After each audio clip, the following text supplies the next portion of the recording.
Okay, now I got the chat popped up. Now you got the chat pop up. And right when we started our podcast. Welcome back, everybody. Welcome to the Nerdrotic podcast. My name is Gary Beekler. I am live in San Francisco, California. I come to you from nerdrotic.com.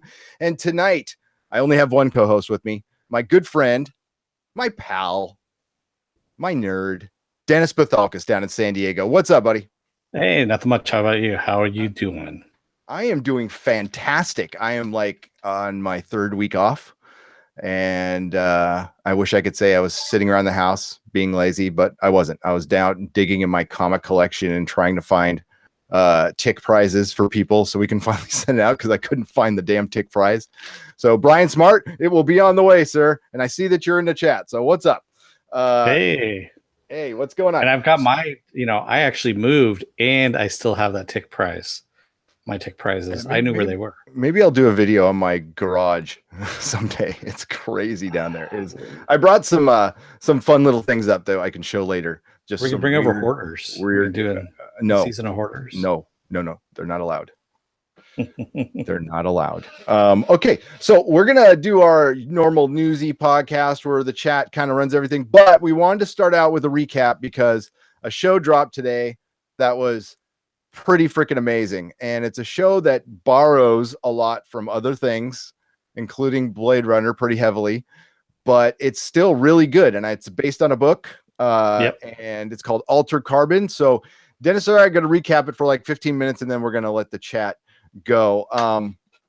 Dennis, what did you think? We're just going to do the first episode, and we're going to keep it pretty spoiler free, although the first episode just is pretty much set up. So that's why we just wanted to cover the first episode. I've actually seen 2. How many have you seen? I've seen 2. Yeah, as well. What'd you think? It was really good. And as I was telling Gary in our pre-production podcast or meeting, that there was no way I could take notes on this because otherwise, if I looked down and try and take notes, I would have been screwed in the story because there's a lot of story and they kind of throw you into it in the middle of it, which I liked. I mean, they don't really tell you too much. They tell you as they go along, which was actually really good. No, this thing was paced. So yeah, it's very un-Blade Runner in its pacing. And not that I have a problem with Blade Runner, the original Blade Runner's pacing, but this was a little nuts. I watched the first episode 3 times, and the second 2 times were just to take notes, which was 3 pages worth. Yeah, so we still haven't quite figured out how to do Netflix series because we like to do event television as it airs, and they drop everything at once, so we've been experimenting a lot. So this one we're going to attach like the first episode to this podcast. Dennis and I are going to do one big podcast for the middle episodes and then one podcast for the finale, probably on Monday. So that is for the bingers, by the way, because this is on Netflix. By the way, sorry, I didn't mean to interrupt you there. They were asking where it's available on. It's on Netflix.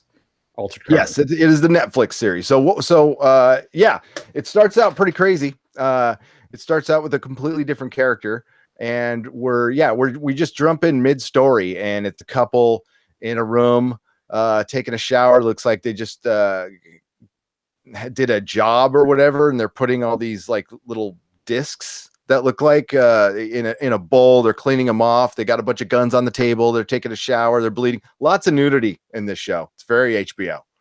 Very HBO.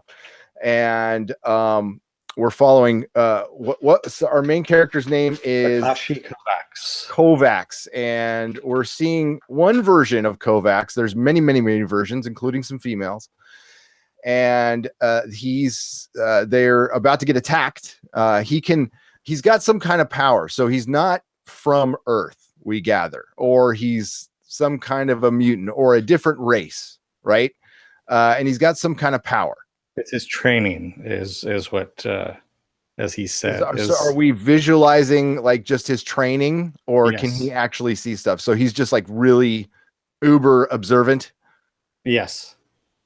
Kind of like almost like sonar in a way. It was very interesting.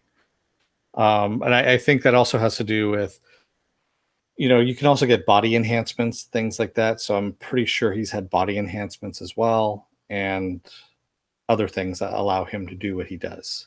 Yeah, there is a point later in the episode where he gets so you get to, in this series. It's set, I don't know how far in the future, a long time in the future, and there has been a war, and it's a lot like Serenity, in the way that there was a war. There's the Protectorate, and they won the war, and our main character is an envoy, and he's one of the people who lost the war, and he's actually the sole survivor, and he gets woken up.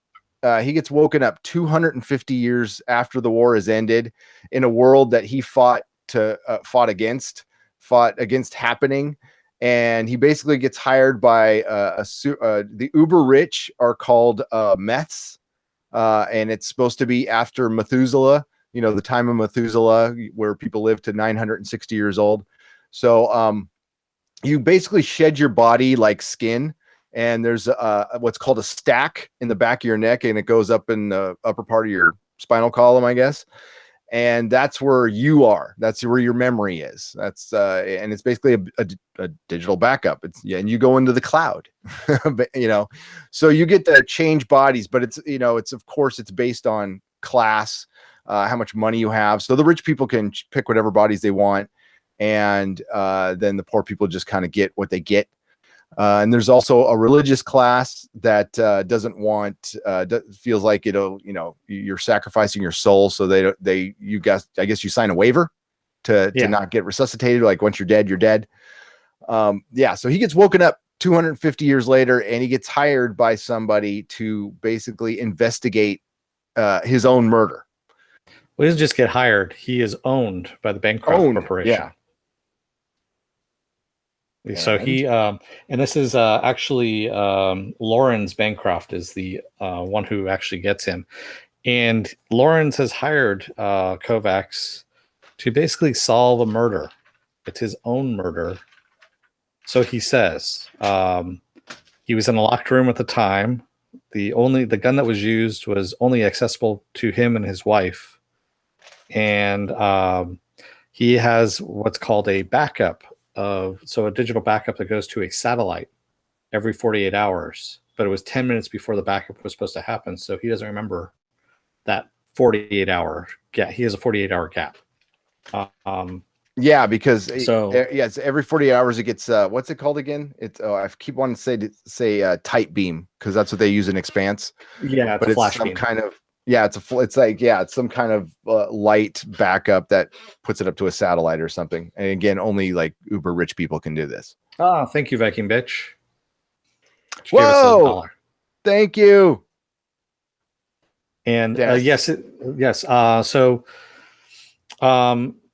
They start speculating, well, maybe you committed suicide. And he goes, no, I wouldn't have been that sloppy. If I committed suicide, I would have made sure to get rid of the backup and the satellite beforehand.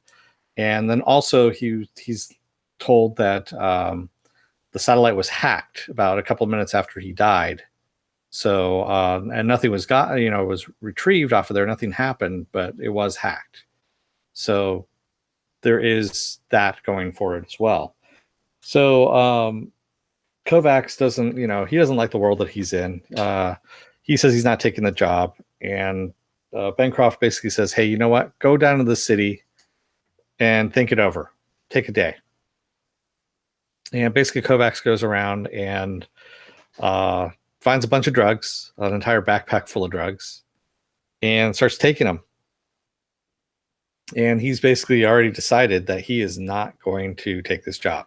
He's going to go back into cold storage. And by the way, his sentence for being this terrorist doesn't have an end date. So he could be on ice, as they call it, forever. No one knows. He doesn't know. No, and the other thing, and the other thing that Bancroft was dangling in front of him is he says, well, if you take the job, he goes, I have a full pardon waiting for you from the leader of the Protectorate. I'm going to give you 50 million in credits, which is a fortune. And he goes, and I'll pay you on top of that as well. He goes, basically, I'll set you up for life. You can re-sleeve yourself however you want. You can do whatever you want, essentially. And even then, he's like, nope, not going to do it. So the guy playing Bancroft, well, I forgot his name, the guy from Rome. He was supposed he was originally supposed to be in V for Vendetta, and he's the whole story about he'd couldn't do the mask thing and it freaked him out. Yeah, he was claustrophobic. Yeah, dude, this cast is pretty rock solid, dude. And it wasn't Kinnaman, the guy who's playing Bancroft, the rich guy. Purefoy. Yeah, James Purefoy. That's right. I forgot to write that down. But dude, the whole feel of this thing it's just uber Blade Runner. But again, it moves fast. So while we're doing all this introduction in the beginning before he gets pulled out of his stasis or whatever, we're getting kind of a flashback to what happened right before he died, and he was just under attack. He's with some girl. He meets a guy named Jaeger. They talk about him betraying the Protectorate. So I don't know if at one time he might have worked for the Protectorate or not. We're not really sure. He comes off as a hired gun, but as the episode goes on, he's really enamored. We keep seeing visions of this other woman who's kind of talking to him in his head, and that's Falconer. And I guess that's the leader of the envoys. And I guess he was that was his girlfriend. Yep. But also, his mentor. So, there's way more on the surface. He's a hired gun, but he's a true believer in whatever the envoys believe in, which was really cool how they set this in. And the first 10 minutes, I took a page and a half of notes. There was so much information going on here. I mean, verging on too much, but not quite. I dragged my wife in here to watch it again right before we podcast. That's why we were a little late. And she loved it. She just thought the show was brilliant. And the look of it is so tight. I mean, the effects are great. Yeah, they're chiming a lot of Blade Runner. There's even the light up umbrellas and stuff, but I don't care. And the flying, they got the cars and everything. Ghost World, there is still good pacing. It is fast pacing, and you still get a good feel for the characters. Oh yeah, definitely. There's no skimping on the character building on this. It's actually really good. And I've seen the first 2 episodes. That's why I've kind of blended the 2 together a little bit. I was trying to, separate them a little bit there. But from the first episode, the second episode fills in a lot of the first episode. And the first episode just kind of gives you little catches here and there. And then it goes from there. No, you're basically going back and forth. About halfway through the first episode, you get to his death prior to when he got woke up, and you see what happens. And a lot of it is just him getting a feeling for the world, walking around. He gets a vision of his little sister. He does a lot of talking to himself, and I don't know what aspect this vision is. I don't know if it's like some kind of tech that's really there. And again, I have not read the books. So if any book readers are in the chat, try to watch out for spoilers. And yeah, I don't know if she's really there or he's just seeing her. It was the girl from Dollhouse, by the way. Yeah, I've actually gotten the idea that, because they said that, when you get resleeved too many times, which he's been resleeved a lot from what I understand, you can have psychotic breaks. And that's what I'm thinking this might be, is that it's a psychotic break, the beginnings of it. And that's why we're getting this, he's having a lot of visions. Yeah. Yeah, he took a lot of drugs too. And he's been interacting with this cop Ortega, who kind of overtook the limo to go take him to see Bancroft, and she was interrogating him. She finds out that he's Kovacs, and she's like, there's no way you could be alive. And she thinks something bigger is happening because the police are convinced that Bancroft just killed himself and just forgot the fact that he killed himself. Yeah. Just to the fact that nobody else could get in the safe, and they've already proven pretty much that it wasn't his wife that did it. Although there's something that happens later on that really opens it up to that it could be him killing himself literally, but it could be another copy of him, because they've established pretty early on that you can copy 2 versions of yourself at the same time, do the twins thing. And we're not going to go over every detail of the episode, but one of the coolest things in the episode is while he's, tripping on drugs and he's looking for a place to stay, he goes to stay in an AI, an artificial intelligence hotel. And everybody's like, oh, nobody stays there anymore. They're like crazy, they're like crazy partners. They're basically like going to stay with your own stalker. So they're programmed to want guests, but they've evolved into wanting guests to a dangerous level. So nobody goes to these hotels anymore. So he goes to one called the Raven, and it's the proprietor there is an AI Edgar Allan Poe, which is my new favorite character. It's just brilliant how they do it. It's a gun-toting Edgar Allan Poe who's basically this guy's Watson. Yeah. That's just everything cool that you could put in. You're kind of on the verge of fan fiction. Don't care. I liked it. It was fun. So it's just Kovacs getting to know the world basically, and the cops following him. Her acting gets better as in the second episode. In the first episode, it's a little rough. There's some really Patrick Stewart level overacting, which I can appreciate. But it was just for one scene, but it was a little much. But that's the only like bad thing I can say about the show. Like it's God, we've got so much freaking good TV right now. It's crazy.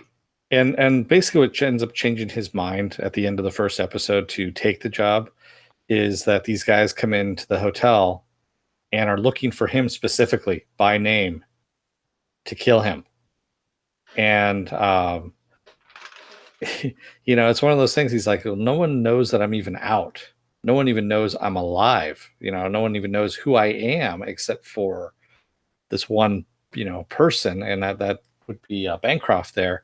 And so he's very suspicious now at this point of, okay, what has happened? What's going on?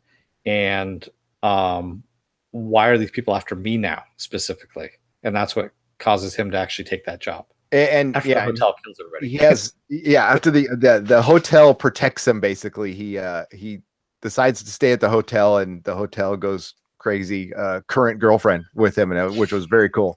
And at the end, he's starting to have more visions, right? So he has Falconer right at the end. He basically turned Bancroft down, like you said, was going to go out and get high and then go back on ice forever. He didn't care. He didn't want to take the job, but he had a vision of Falconer.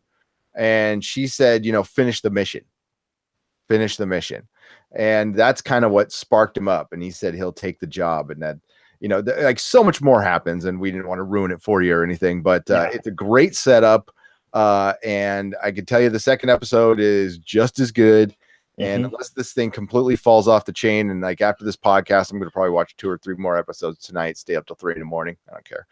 And, so definitely watch Altered Carbon. Thumbs up on that one, man. And and it's another one. I mean, I kind of knew it was coming out. All these, Collider and GameSpot Universe were all throwing videos in my face like, what is Altered Carbon? And the world of Altered Carbon. Top 5 things that are great about Altered Carbon, and I watched them all. So all those little clickbaity 5-minute videos that I like so much. All right, so we can so the recap is over. We're gonna open up the chat. We're gonna do some news in between your chats and stuff. Let's see. We had Ghost World. Hey Ghost World, and Brian Smart, and Viking Bitch, and Eric Barley, and Mark Magenet. David, Mark, hello. Thanks for joining us, everybody. So David Schmeiden. We're gonna Schmeiden. Thank you. I can't see that. These are not progressives, so I can only see. I should just blow up my text. Like, remember the text used to be huge on my phone? Oh yeah, it used to be like a 72 font. Yeah, I'm pretty blind. So, hey, dude, your buddy Matt's here too. Hey, Matt, what's up? Oh, Matt McCoy. Hey. Let's open up the news, man. There's actually a lot of news that we can all talk about, and some decent news, yeah. And if you guys want to talk about anything, please feel free to bring it up. And also, so we're not ignoring you in the chat on this one. We're going to be paying attention to it. This is all about you. This is all about you in the chat. Exactly. And go, Dennis. I got nothing. No, I'm kidding. Okay. Good night, everybody. Good night. Sam Raimi is set to direct the King's Killer Chronicles for Lionsgate. This is his first movie since 2013's The Great and Powerful Oz. Which is pretty forgettable, and I love Sam Raimi. Okay, I love Sam Raimi so much that I bought this huge Spider-Man 4K disc collection. It was only like $40, so but to watch the director's cut of Spider-Man 3, which did not help it because they did not take out the dancing scene. which is all they needed to do. Uh, But no, I don't know anything about this. But the question I have, Dennis, is he's working with Lionsgate, who is pretty much screwing over Ash vs. Evil Dead. Do you think this is a good sign? it could be. It could be the olive branch for that. It could be the deal for that. Who knows? It could go 'Cause either way, remember, really. yeah, because he hasn't, directed anything since 2013, and this seems kind of weird because the King's Killer Chronicles is kind of a fantasy novel. It's about an assassin who is recounting how he started off as an assassin, um, and basically killing kings and all that kind of stuff. That's why it's called King's Killer Chronicles. So it's going to be very interesting to see how Sam Raimi takes this on, being a fantasy story. I want to see him if he's not doesn't have his hands tied by a studio, but it's Lionsgate, so I have no idea. But they're about to get bought out, so they this might be a big deal for him, or it Mhm. might not ever happen. But I'd love to see him take a crack at fantasy. I think that's always been kind of his thing. Yeah, there's been the horror angle, but Xena, Hercules, even why am I blanking on the name? That was on Showtime. Dennis. Sorry, what was that? I was looking at a comment there. You were saying he's on Showtime. What other show did he do on Showtime? Sam Raimi, Spartacus Spartacus, thank you. on So like Stars. he's done that kind of stuff before. I think it's tailor made for him. I do. Yeah, actually, So that was I'm Rob looking forward Tappert to though. it. It's just his production company that did it. So he never did the Spartacus stuff. He did the Xena and the Hercules stuff, definitely, but the Spartacus was all Rob Tappert All on that Tappert. one. Yeah. So I don't think Tappert's involved in this at all. DMG Entertainment now has taken over full control of Valiant Comics. They had like a 57% stock in it. Now they've taken over 100%. So who's DMG Entertainment? DMG Entertainment is basically a movie company, so they're going to be making movies. Is what they want to do with. What have they done? Valiant. Or are they just starting out? They're small time, and I honestly can't remember what they've done. They've done few things here and there, but I have Okay. looking. Sorry, I didn't have that. Let's move on. Happy's been renewed by Sci-Fi for season 2. That is great. We talked about it a little bit with Catherine Lafrere and the Happy podcast. So, in case anybody missed it, that is awesome, awesome news. It was the best new show on TV so far. I know it's new, but I mean, like, I'll put it back to the last year. Yeah, and if you guys have seen our recaps on that, and please watch them. Our feeling is, I was going to shill for that show anyway, but it's just good. It is, and yeah, I can't wait to see season 2. It looks like though the current trend is these event series that last 13, 15, 10 episodes are going to start being. It's not going to be just a year. It's going to be a couple years in between. I hope that doesn't start to become a thing because I don't know how helpful that is, but I can't wait, and I hope Catherine is in season 2. I'm pulling for her. Yeah, me too. And going back to DMG, they actually did. They produced Iron Man 3, Point Break, the remake. Oh boy. Yeah, I know, and also Looper. Well, so just to name a few. So okay. And so then Image Comics has a comic named Birthright that's coming to the big screen with Despicable Me writers and Robert Kirkman. And it's being brought to you by Universal Pictures. So they're doing a live action version. And Birthright is basically a modern day King Arthur. A little bit better than that. There's some fantasy stuff that's involved in it too. About a kid and a sword and being transported back to medieval times, all this kind of stuff. So better than the Arthurian legend? Not better than King Arthur, buddy. It's a really good graphic novel. People are really into it, so it's gonna be good. Okay. I mean, I've been out of comics, and this is the first I've heard of it. When did it come out? Was I around when it came out? It's been the last like 3 years. 3 years? Okay. Yeah. American Gods has a new showrunner, Jesse Alexander, just in time for season 2. Yeah, not just in time. Well, yeah, it's And been delayed until 2019. But he's worked with Fuller on both Star Trek Discovery and Hannibal, so he knows what Fuller's been doing. yeah, he's been working with them. And I guess for familiarity, that's great. That sucks for us for covering American Gods. And the initial release date was supposed to be January of 2019 if things were running smoothly. So we're looking at mid to late 2019. They're not going to be able to retain any cast members over this.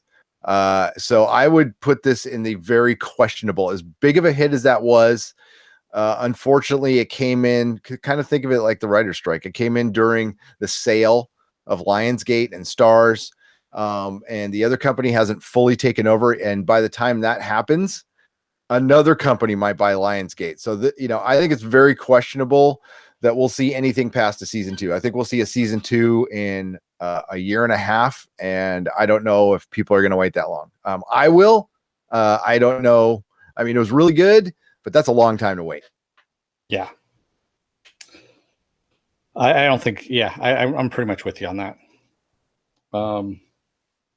Stan Lee was admitted to the hospital 2 days ago.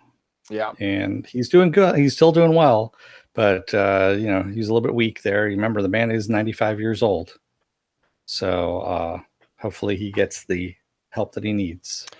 So Jody asked, what will happen to the cast? Will they replace Easter? Yeah, they're going to have to be, because she's going to be gone for sure. Gillian Anderson's gone, but she's replaceable. Yeah. Because media is different faces. Who else will be gone? Man, a lot of those people were loyal Fuller people. So I think that's why they had to bring in Jesse Alexander. I think that's to retain some actors, but you're talking, unless they have them down in contract, like you're delaying it another 6 months. What if these people have movie deals? Then you get delayed again. I mean, the scheduling is going to be a nightmare. I'm not saying it's impossible, but I couldn't guess on who, but I would say it's up in the air for anybody sticking around. That's going to be that was Brian Fuller done screwed himself in Hollywood.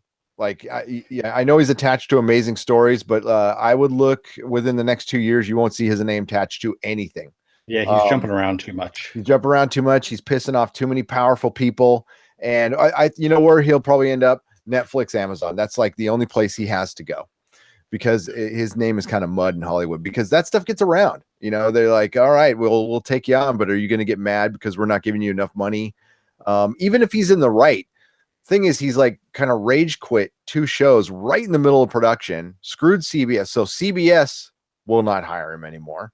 Yeah. And, it's Stars and Lionsgate, big deal. But other people who work with him are going to, especially producers and stuff, they're going to be wary, and he's a creative force. He's really good, but apparently impossible to work with.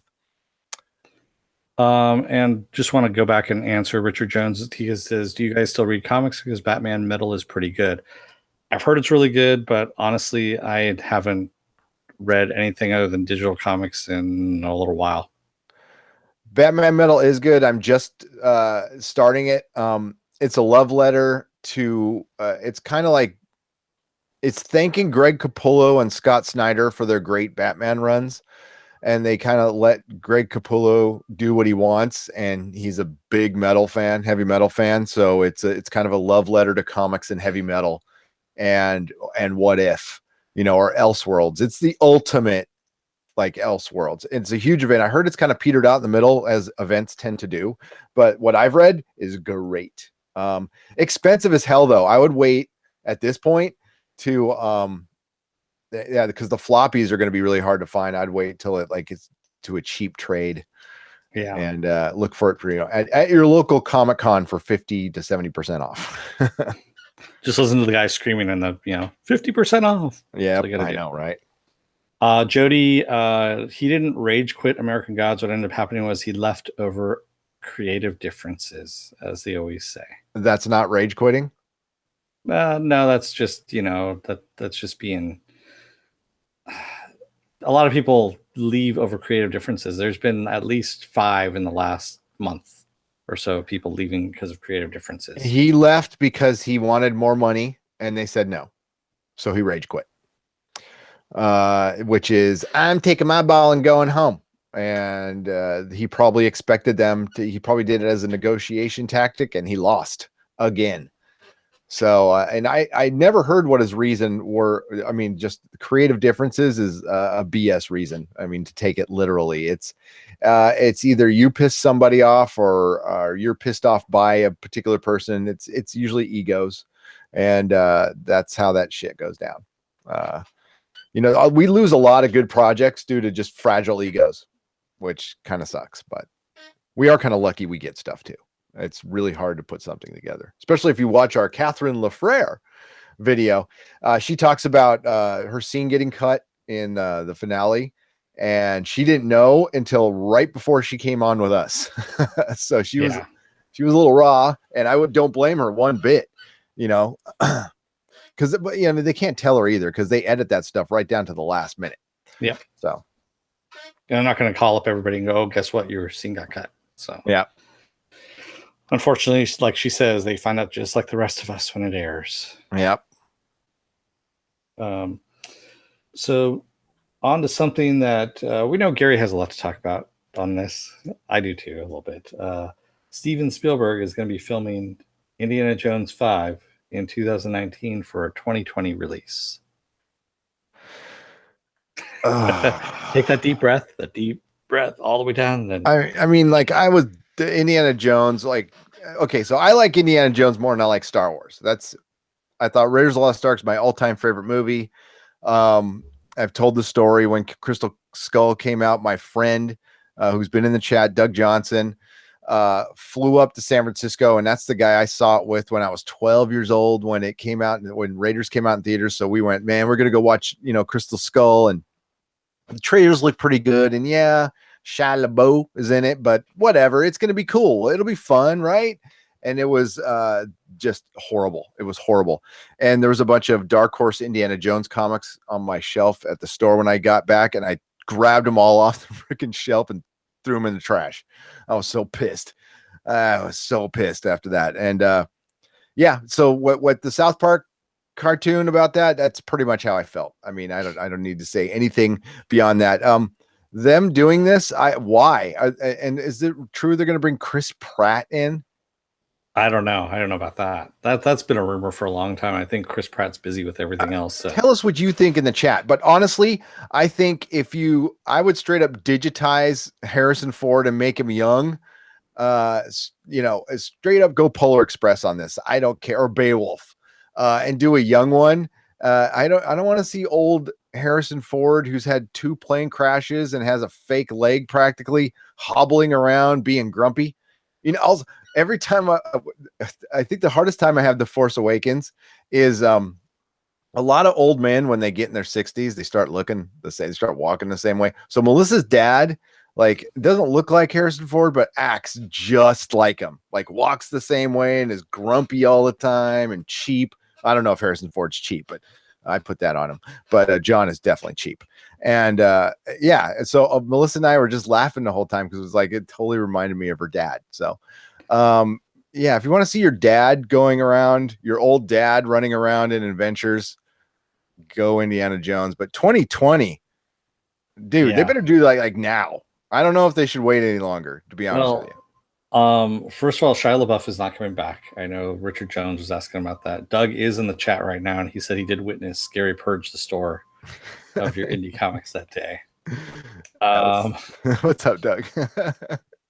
And yeah, Doug also says Spielberg's too old and comfortable to produce a decent indie film anymore.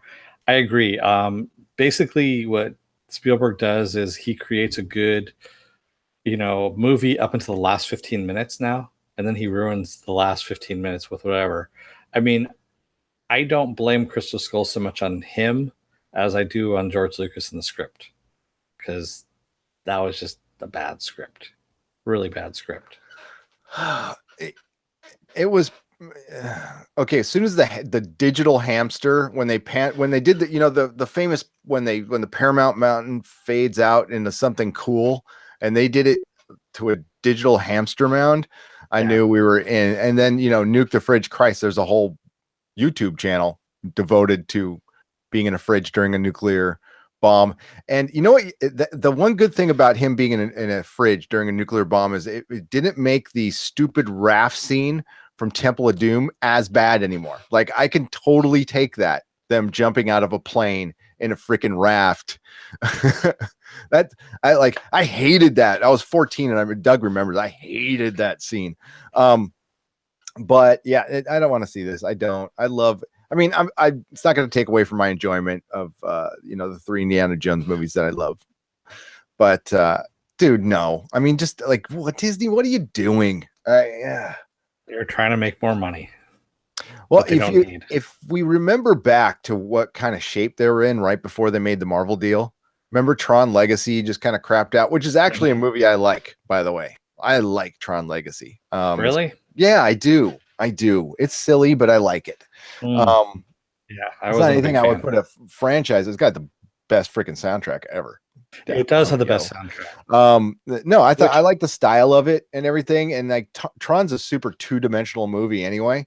So I thought it was fine. I had no problem with it. But that and John Carter, and again, you guys are going to kill me for this. I like John Carter too. I like the director's cut. A lot of people did. A lot of people liked it. Melissa liked John Carter. Yeah, but that has, because it had Taylor in it. She likes Taylor. But that buried him. So, they had to do something, and they were trying to get the male market back. So that's why they bought Marvel. So they were in bad shape, and they could be in bad shape again. We've talked, God, what was it, 100 podcasts ago? We have 2 podcasts that are Marvel versus Star Wars.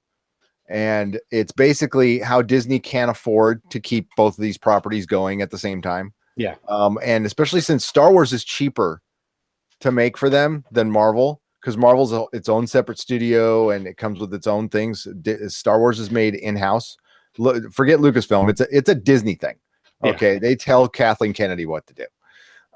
And you can't keep them both going. And then bring Indiana Jones in this is nuts. And they're super successful with doing live action of their animated movies. I can't wait for Song of the South. That'll be very interesting. But I have a Tron Legacy story. So that year Comic-Con, Daft Punk came down and actually played at Petco Park. They did the entire soundtrack to Tron Legacy at Petco Park. The night of, because they did it during the day, like the afternoon into the evening. So that night, I was actually staying at a hotel. I didn't live down in San Diego at the time. And met my buddy Mike, who lived down here. And we went to this little place called the Refrigerator Lounge. And it was right by the hotel. And it was just some place that we picked at random. We went in. And cool little spot, and the DJ was playing some 70s, 80s music. It was kind of cool. And the DJ all of a sudden says, it was like 10 o'clock at night, and he goes, "Oh, don't forget to stay because Daft Punk's coming by at midnight." And we're like, What? Did he just say Daft Punk's coming by?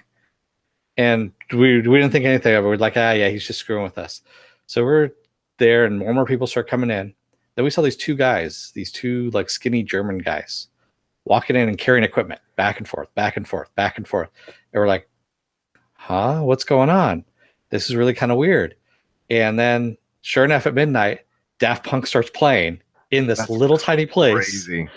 I've got video of it still to this day. That is crazy. I remember you having the video of that. Yeah. That's awesome. It was so awesome. It was maybe like 150 people that were there. And the reason why they were there, they knew the DJ. It was actually his birthday, and they came in for his birthday. And it was the funniest damn thing because so cool. Yeah, and it was free. I mean, there was no cover to get into this place or anything like that. There was no line outside, no windows to this place, so you can't see in. And yeah, so it's like a little tiny box, like a cement block, and it was very cool. That's awesome. Yeah. I love it when bands do that. I love it. I tell you right now, best performance I've been to 12 Coachellas, and they were the best thing I've ever seen at Coachella. Yeah, Hands they're a down. lot of fun. A lot of fun. Close live. second is Iggy Pop and the Stooges. That was a close second. But 60-year-old Iggy Pop went out and just blew what the Red Hot Chili Peppers came on right after him and sounded like shit. Like he made them look stupid. Yeah. So sorry, enough rock talk. Yeah, that is a cool freaking story, Dennis. I wish I was there. That's the kind of thing that you're just like people aren't going to believe you. You're like, dude, it really happened. Unless you have the video. 100 people saw Daft Punk for free. And Cisa May says upload it, and I would love to. I'm have to get Gary at some point to actually we'll upload it. The video there. So yeah, we can put it on our Facebook page or on YouTube. Yeah, we'll upload it. I'll figure out a way. I can do that tomorrow. Cool. We're doing all kinds of crazy experiments, by the way. So please bear with us. John did his TDK games, his first campaign game of D&D. I have no idea what I'm talking about. I think I played D&D once when I was high and 16. And twice. You did? Did you win? Do you win? I don't know. Whatever. If you win the campaign, I didn't win. I'm only a level 7 nerd. Sorry. And he's going to put his campaign on our channel. So just the first one. And then he started his Twitch channel, and we'll put all the links in when this rolls into a video. So he'd like you to check that out. So I got to plug that.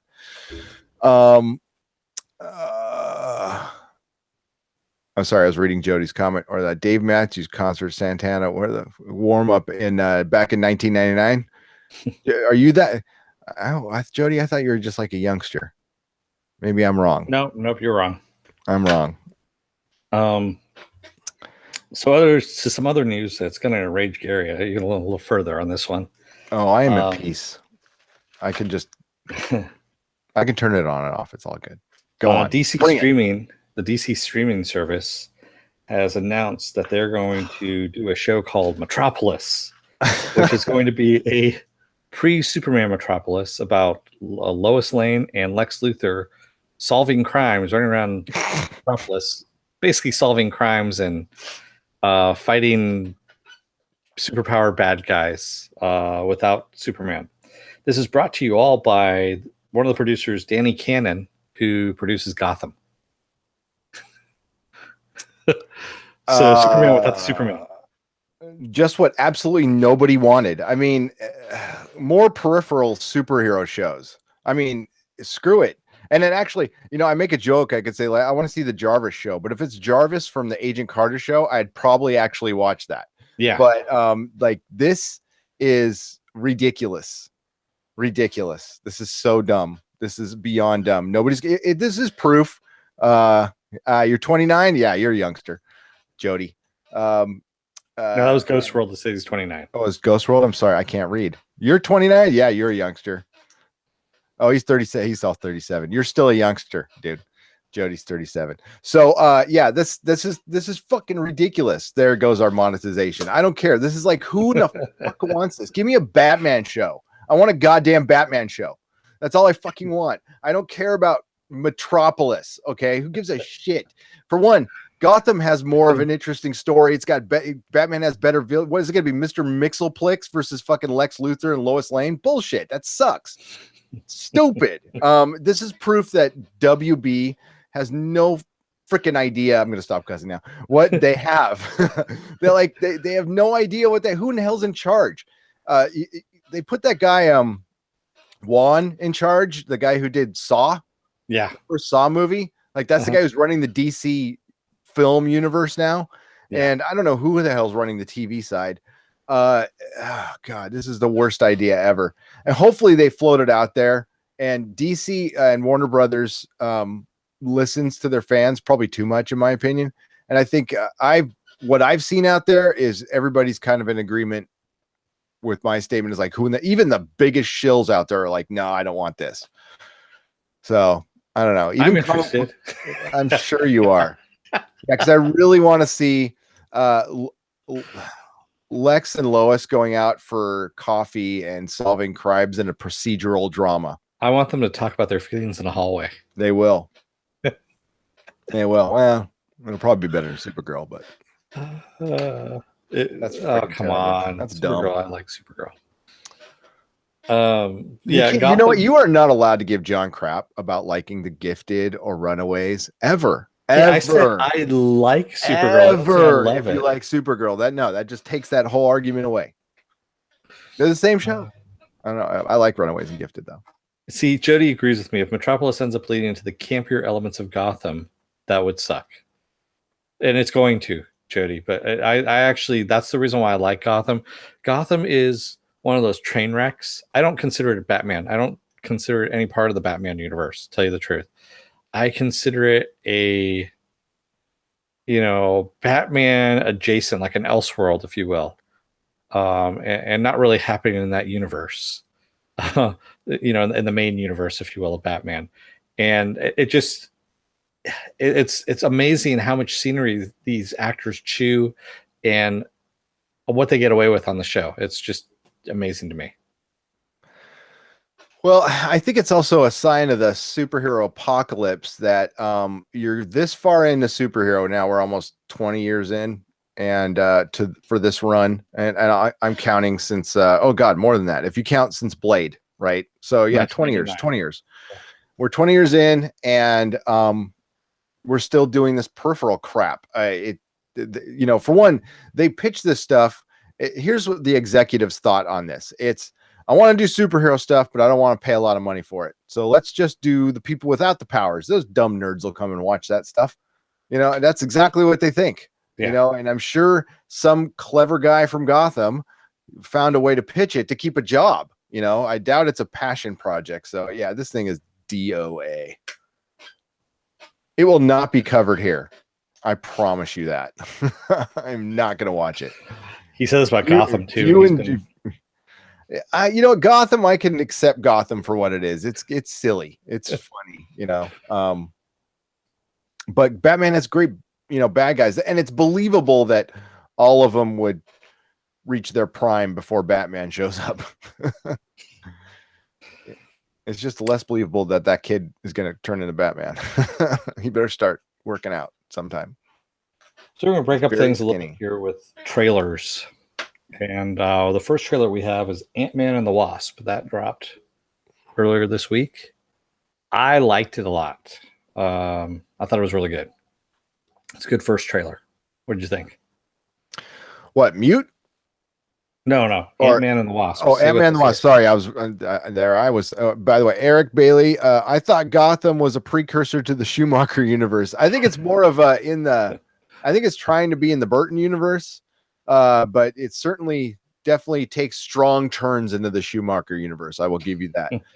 Ant-Man and the Wasp was, it was a good trailer. It's fun, but I love Paul Rudd. Like I freaking love Paul. I mean, I might have to seek some help with how much I love Paul Rudd, but no, I like Paul Rudd. He's just seems everything he's in, I want to watch. He's one of my favorite actors. I think he's a lot of people's favorite actor. He just seems like the nicest guy in Hollywood. Guy could be a total douchebag in real life, but I don't think so. And I don't know where it is time-wise because this movie comes out after Infinity Gauntlet. So no, it doesn't. It comes out after Civil War. No, Civil War already came out. I know, but it's supposed to take place. No, that's what I'm saying. So it physically comes out in June, right? So it comes out after Infinity Gauntlet, which comes out in May. So I guess it does. Yeah, it comes. So I'm wondering where the timeline is. It's like, are we gonna like do Infinity Gauntlet, but when we see Ant-Man, are we gonna jump back in time to like the day before Infinity Gauntlet? Which is fine. I can totally take that. That's I can't see that movie taking place after Infinity Gauntlet. So I think that's gonna be kind of a prequel, which is weird. But I totally get it. And that way they're, maybe he doesn't show up in Infinity Gauntlet and he shows up in Avengers 4. Maybe that's how they do it. Yeah, maybe that's what's going on. Davis Schmeiden says Penn Jillette has an excellent point. He says Batman is a magician. Yes, he is. And he's also trained with magicians. That's the reason why it's all about theatricality, as they say. Yeah, and that's something they don't do enough in the movies. He's always action Batman. And for you smart people in the chat, and Dennis and I have read a lot of Batman, and he's not action Batman most of the time. Most of the time, Yeah. he's outthinking your ass, Batman, and in the shadows, Batman, and one step ahead of you, Batman. But it doesn't do a lot of fisticuffs, you know. That's what I like about the Nolan verse is, he thinks a lot about, Yeah, this. it's been the best Batman. I don't know, man. I'm kind of torn. I like Ben Affleck's look. I like the costume. That's my favorite looking Batman. I don't like the Nolan verse costume at all. But I love the movies. I do, but that's not my favorite Batman look. And Christian Bale is good Batman. The voice got a bit much. Yeah, I don't know. And I What do you love mean? Michael Keaton too. I love Michael Keaton's look. I love his Batman. I just never thought there was enough Batman, especially in the first Batman movie. Go look at it. There's not a lot of Batman in that. Yeah. He's in 3 scenes. Yep. Basically. And he only, I know I just complained about the fisticuffs, but like he only like fights one guy for a second and then he dicks around with the Joker at the end. But I still love that movie. I'm a huge fan of Batman Returns. I love Batman Returns. I know a lot They of said people that don't cape like was 70 pounds, I think is what Keaton said. Something like that. It weighed a lot from what I understand, the cowl and the cape and everything. Well, and he's not the tallest, biggest dude in the world. So and he couldn't turn his head. And guess what? Mhm. Neither could Bale. Christian Bale until the second one when they even made a joke about it. Yeah. And all the Batman costume was basically just like like this, high-tech motorcycle outfit converted, which if you want to ground it, I guess that makes sense. But I'm not a hater of Affleck at all. I like his look. And I think if he was given a chance in his own movie with a good story, I think he'd be a really good Batman. So the other trailer we have is Stephen King's Castle Rock. I kind of like this trailer, even though it had J.J. Abrams' name on it. Yeah, see, I'm not a big fan of Stephen King anymore. Haven't Me been neither. for a good 20 years now. So it didn't really do much for me. I guess it really depends on who runs the show because the concept of it looks really fun. Where it's basically Stephen King town, and you're dealing with Stephen King things, and everything's going to come together here. I think it could be a lot of fun, and it's like the best. King is way past his prime, and in my opinion, and he was really popular in the early '80s. Doug knows that. Like we were reading the crap out of those books. God, I even read The Talisman, which was with Peter Straub, the one he did with Peter Straub. Yeah. That was boring. I don't know. It could be fun. It was just a trailer, so it's hard to tell. But I am intrigued enough to check it out for sure.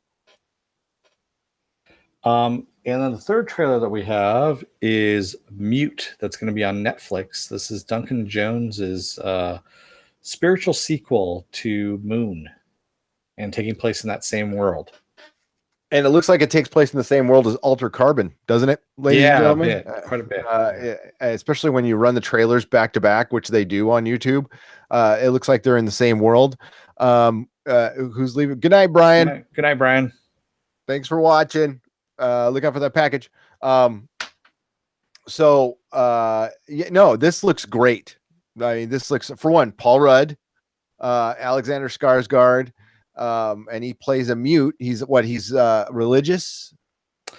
I don't know for sure. I just know that somebody makes a reference to it in the trailer, but maybe they were just making fun of him. Yeah, I think they're just making fun of him. I don't know if that's actually something that's for sure or not in the story itself. But Alexander Skarsgård's character is a mute, and Paul Rudd looks to be like a cop or something, or he's an not enforcer. A cop. He's an enforcer. He's a criminal of some kind. An enforcer. Okay. Yeah. And they're after him for something, but the visuals look stunning, and this is going to be a Netflix movie.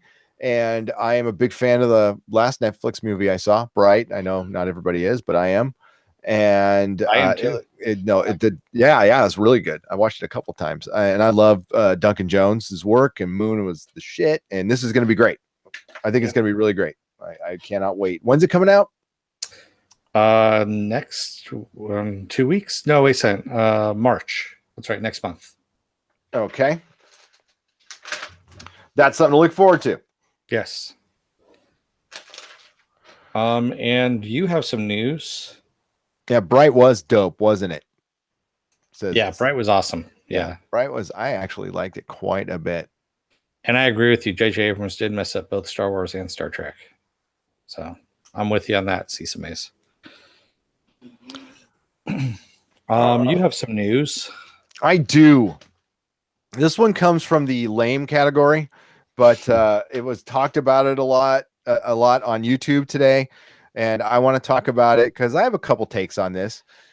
So a group of DC fans, and this, before I get into this, I know it's much ado about nothing, but there's something funny to this. For one, it made a ton of news today, which is a group of DC fans wants to go on Rotten Tomato and crap all over Black Panther just to bring down its rating, which they have the power. Like Rotten Tomatoes is powerless to stop this. I guess there was a Facebook group. It got shut down. They'll just go to 4chan or something like that. That's not going to stop anything. I don't think it's a lot of people anyway, but the fact that it made a bunch of news, I thought was just really interesting because there's actually groups like this all the time. This happens all the time. People just, they decide to report on it with Black Panther. Now, if this is a real thing, if this was it's probably, there's always it's the basement dweller. You'd be surprised. You'd be really surprised. This could be a person who's married with 2 kids and does a pocket. No, it's not me. Kidding. But yeah, don't just assume it's a basement dweller. DC fans are DC fans. Okay. They're a hardcore bunch. Okay. And Black Panther's been getting a lot of love. I would just say, if you are really going to do this, be a little self-aware that I wouldn't pick Black Panther. I'd just say I would do Infinity War. If you want to attack a movie in May, just attack Infinity War. For one, it could take it. And Black Panther can take it too, by the way. I'm glad I got my tickets 3 weeks ago. So it's sold out. It looks amazing. But I'm just saying, like, if you attack a movie like Black Panther in the month of February, it's not a good look. It's just not a good look. I wouldn't do that. Go attack another movie. Attack Ant-Man and Wasp or something. Don't attack Black Panther. Leave Black Panther alone. Okay. For one, it looks like cool, and your dumb attack is not going to work. Now, is this some kind of fourth dimensional chess DC Marvel marketing? Wouldn't put it past them. There's some really weird marketing that happens in Hollywood that not a lot of people know about, but you could probably guess. So my eyebrow goes up for everything controversial with the movie. And there's some genuine. I think the Star Wars stuff is genuine, but for a lot of stuff, I don't know, man. I just wonder. There's a lot of clever people in Hollywood who do a lot of clever things, and this brought a lot of attention to Black Panther. Like, it needs more because it's been getting a lot of attention. Well, yeah, I mean, all the first reviews that have come out say it's incredible, that it's a good movie, that it's fun. And yeah, I agree with you. I mean, I'm just going to come out and say it. It seems just a tad racist to attack a primarily, African American movie in the month of February during African American month. I think it's bad optics is the word there. I would have chose a different time to do that. You just look, it's almost too perfect of douchebaggery. So that's what I was thinking. On the nose, exactly. Way on the fucking nose on this one. So you idiots. But it's not. It's only going to help Black Panther. That's why I'm like, conspiracy theory, tinfoil hat on. It's not going to hurt Black Panther. You know what? If 100,000 people bring the rating down, it will not affect Black Panther at all, and it'll go back up because I think enough people are going to like it anyway. So yeah, I'm not worried about it. And aside from Black Panther, I don't believe early reviews from critics anymore. They're all bullshit. I'll believe it after the fans have seen it and they come back. And I have no doubt this one's going to be good. I just, kind of like Thor. You just knew Thor was going to be good. Now, some people came out and said, "Oh, I really didn't like it." And I think, those are just lifelong contrarians, which are out there. I might be talking to one right now, but I'm not one. Come on. Oh no. Yeah. I loved Thor. Come on. I loved it. It was good. Know, but you just disagreed with me. so you're a contrarian. I did not disagree with You you. disagreed with the fact that I think you're a contrarian. That makes you I a did not. contrarian. Who's on first? I don't know. Third base. Third base. Yeah. So yeah, those early reviews. You know what? I'll invoke Star Trek Discovery again. When they premiered that and they invited all those people in and all those live tweets, and like 98% of them were really good because, well, they got invited to the movie. I want to know who the one guy who actually said it sucked, who got invited there. That guy's got huevo, sword lady. Good for you for being honest. But yeah, I mean, the Black Panther is going to be good. There's no doubt about it. But if it's not, we'll tell you. We'll be honest. So, our Monty, no, it isn't. Doug, yes, it is. The Monty Python Argument Clinic. Yes. So we'll read some comments. Yeah, my eyes. So yeah, let's read some comments. I'm going to scroll back up again here a little bit. Davis Schmeiden says people overestimate the power of a nuke. We're going back to Indy here, especially those little bombs back then. They made soldiers squat in trenches right up on the blast a mile or so away in a lead box. In a pulp universe, you could live.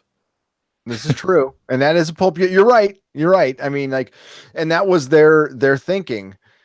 The problem is, that's why I'm not sure George Lucas ever understood what he made.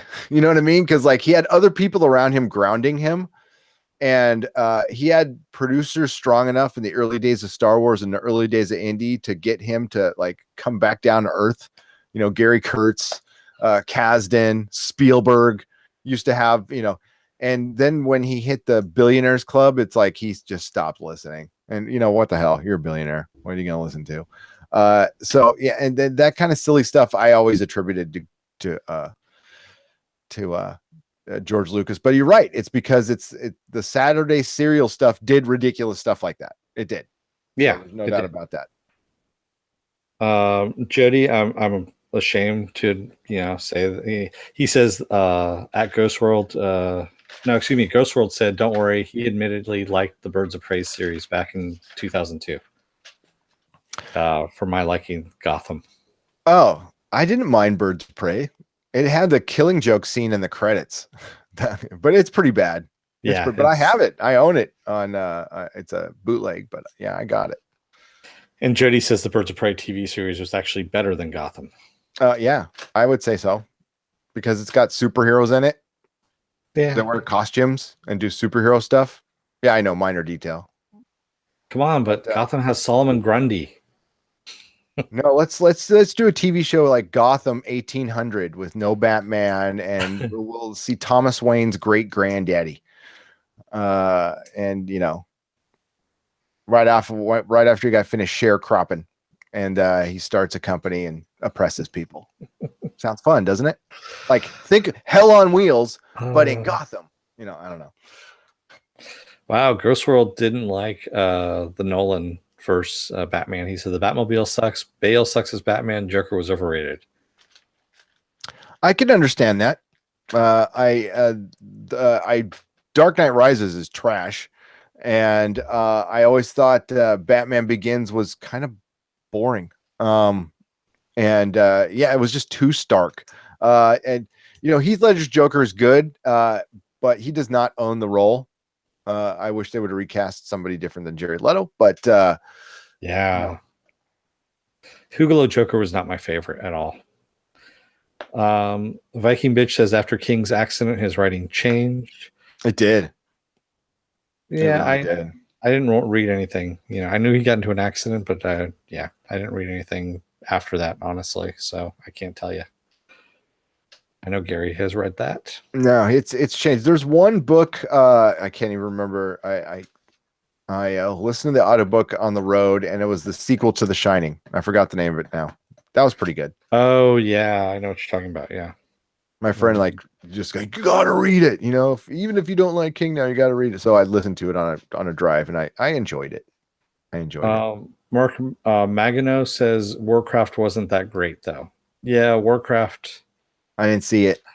I haven't seen it yet either, but I've seen bits and pieces, snippets here and there, and It looks like it was overworked. That was the only thing, that it just got really overworked to the point where he lost sight of what he was doing in the story. Yeah, maybe he's better at like a smaller film. Yeah. But I heard there was a lot of studio meddling, but I mean, they use that as that's like creative differences. They use that like an excuse. Maybe you just sucked at it that day or that week or month. Yeah. So, and Ghostworld says JJ may have messed up Star Wars, but Rian Johnson murdered Star Wars. Murdered it dead. That debate is still raging. Not as hot as it was, but it is still going back and forth. And you just want to step back and it's the dust is settled on it. But I think even the people who like the movie realize that, it's okay to like something that's not good. We've already had that conversation, but I mean, it's hard to justify that that's a good movie. It really is. I mean, there's, and it was, like I said in that original podcast, there was actually like a couple little things. If you tweaked a couple of little things, you could have made it okay. I mean, he dug his own damn hole by having Luke go out like that. I mean, and not only that, Canto bite thing, but he also made his own plot holes too in this thing completely. So people can retcon the hell out of it for the last movie, which is okay. If you have Luke being able to force project himself over a galaxy, who's not to say that Snoke, who's supposed to be a lot stronger in the Force at this point, didn't force project himself onto that throne room? So did his force projection become corporeal though, because he got cut in half and his like tongue was hanging out, and he made an extra point to show you that he's really dead. Well, remember the dice that Luke had given to Leia? They stayed out there. They faded out after, and they were solid. She carried them. So yeah.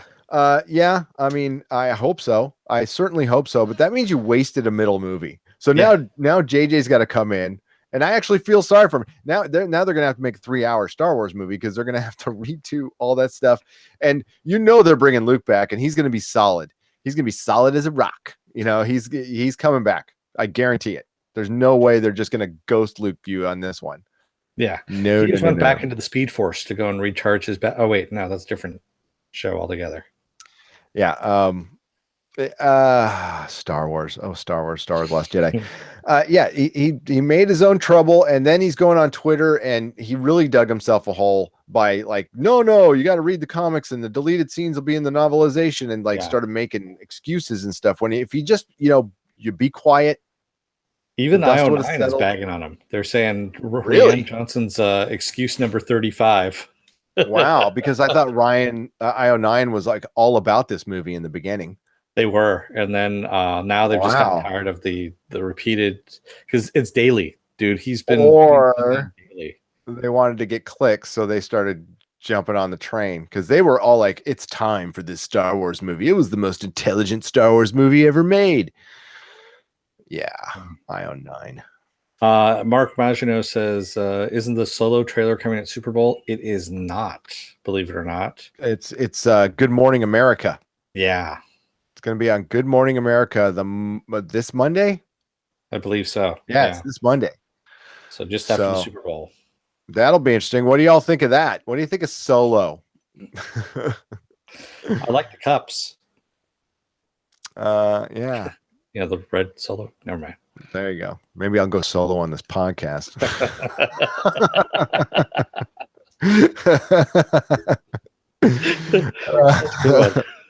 Thank you. That one. Yeah, circle gets the square. Ryan L says, I think Rian Johnson really don't like JJ. I don't think he did either. I think JJ definitely doesn't like Rian for sure. What's funny, Dennis, is somebody on a big podcast like Collider called him Rian. And I'm like, thank you. Yes. Oh man. Oh, they call it Luke Point. What was that, Jody? Yeah. Yeah, he's in the Speed Force, Dennis, and somehow the rest of the gang will rescue him, and then he'll end up creating an alternate timeline when he uses the Force to travel at Luke Point. You know what? Why the F not? Just why not? Sure. If you can Force project Doug John. If you have to dig into another media to get the full story, then the storytelling is failure. Agreed, yep. Doug. Yeah. Oh, God. Yes. When you have to do Dennis made this point. When you have to do videos on the side or prequels, there's one thing doing a video prequel to as an aside for your movie, like the Matrix ones were pretty cool. Yeah, the Animatrix. Yeah. But when Blade Runner 2049 actually had to bring him in to explain some story, I don't know. Especially when your movie's like 8 hours long. Dude, couldn't imagine they like 2 hours worth of pre stories too, because each one was half an hour long. I think there's 4 of them. I do not think of Solo. Says Chris. Amazing. Yeah, we try. Yeah, that's gonna be so forgettable. I do call what Rianne Johnson's been doing. I've named it Forceplanation. Forceplanation. Forceplaning. Forceplaning. Yes. Doug Johnson says I go solo way too often. Doug, you're married, right? I mean, that's just the way it is, brah. You got kids. Wait till they grow up. Doesn't get any better. They just get bigger and they smell worse. Yeah, I know Viking Bitch says she's done with Star Wars. She's moving on. I have to tell you, go to Star Wars Rebels. You'll enjoy the hell out of it. It's actually what Star Wars is supposed to be. I know Gary doesn't like the animation, but it's a fun story. And honestly, it's the most Star Wars that Star Wars has been in a long time. So it just sucks that they're, I mean, like, hey, that's great. And no disrespect, but it's a 20-minute like cartoon, you know.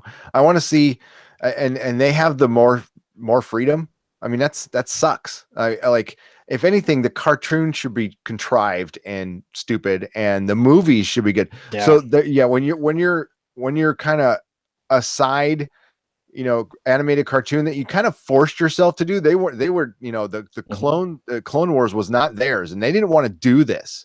They wanted to do a bunch of those, like whatever those little side cartoons. They wanted to do a bunch of that stuff. Oh, the Destiny full on Disney-fy this stuff.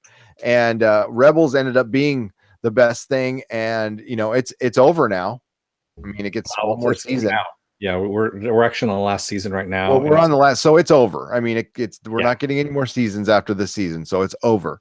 So what do you got now? I mean, they're in serious trouble. I know people don't believe me, but if you have any eye on trends, things degrade early. Okay, so the repercussions from that movie will be felt. A great example is the X-Files last night. The X-Files aired like their silly episode too early, and it was the 4th episode in a mini series. And it ripped everybody out of the story. And then the following episode, they tried to get serious X-Files again. And it was the lowest rated X-Files episode ever. Yeah. Even after the crap 10 season, it was the lowest rated one ever. So that is a little microcosm of what's going to happen to Star Wars. The Last Jedi is going to hurt Solo. Solo's still going to make a lot of money just because it's Star Wars fans. But when we get 2 years from now, you just watch. Remember when Spider-Man 2 beat Clone Wars? Yeah. Everybody remember that? Oh yeah. Yeah. Something like that's going to happen. Like Jumanji 2 is going to beat whatever it's called, the 3rd Star Wars movie.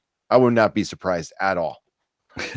Cisa May says the multiverse, laugh out loud, and the X-Files. I know, right? No, what did somebody say last night? X-Files has turned into your imaginary monster of the week. Yeah. Oh my God. It's all connected. You're right. It is. I want to believe. And someone actually said, what if Snoke it's like Doug says, it's like poetry. It rhymes. Yeah. George Lucas's greatest quote ever. Jody says, what if Snoke was actually a force projection of one of Ben's split personalities? that would be awesome. It makes that much more sense. Star Wars Club, you know, and Ben Kenobi's got like Snoke is like his Tyler Durden. Well, he says, and while they're at it, they'll say the Anakin saber is a force crux with a piece of Ben's soul hidden in it. I am Obi-Wan's erection. Sorry.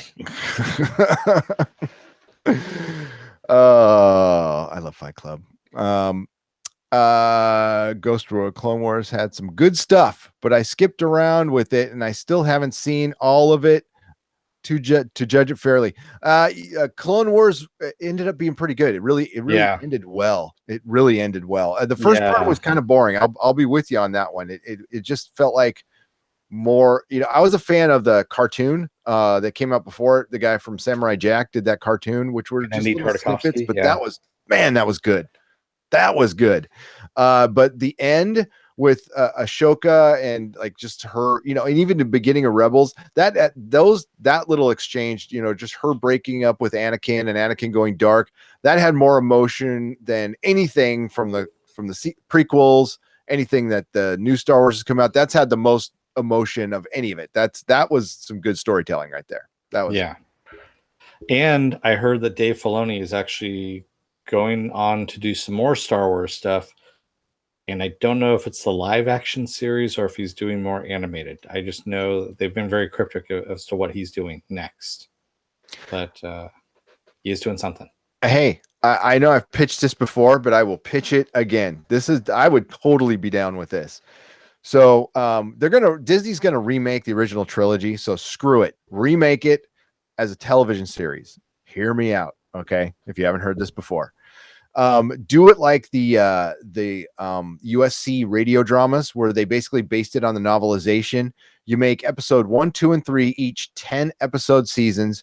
You put everything in there. You spend like the first 2 or 3 episodes with Luke on Tatooine, prior to the events of the movie. You get to see Biggs. You get to see his relationship with Aunt Beru. You get to see the character develop, and you just go way in depth on the story. You start getting into details, and you get a Dave Filoni. You get somebody who understands Star Wars, who could do stuff, and just remake it completely different. And don't make it a Game of Thrones in space. Make it still Star Wars, right? But you can give it more depth. I think that would be fun. Since they're going to remake it anyway, do it differently. Don't just their whole plan is with this. They wanted this solo movie to work because if it did, this clone of Harrison Ford, supposedly, if he worked out, believe me, they would have remade the original trilogy, and they still will. I mean, I promise you that will happen. So you might as well do it interestingly enough. I don't know if you guys haven't heard the radio dramas. Doug remembers these. They used to play them on PBS radio back in the 80s, and we were like 30s kids from the 30s. We'd be sitting by our radios waiting for it to start at 7:00 on Sunday night, right after Hitchhiker, and it was great. It's great. Definitely download it or get it if you can. If you haven't heard it, it's good stuff. Jody asks, like a Netflix or Amazon thing? Yes, definitely. But it would be a Disney streaming thing, if that's going to last that long. Yeah, I don't know how that's going to go. Oh, well, I think they're taking over Hulu anyway. I think is what they're going to do. Well, yeah, because DC streaming. I don't know.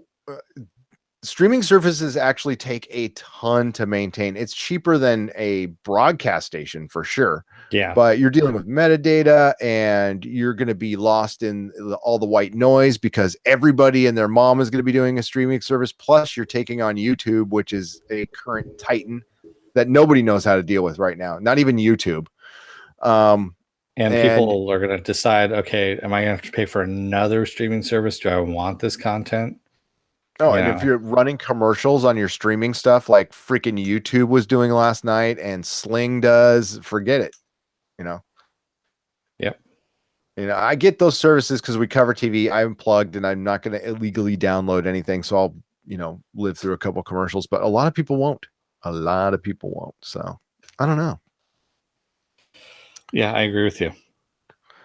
Cisa May says Disney might not even have Luke, Leia, and Solo. They might change their names to Lucy, Popular, and Loot.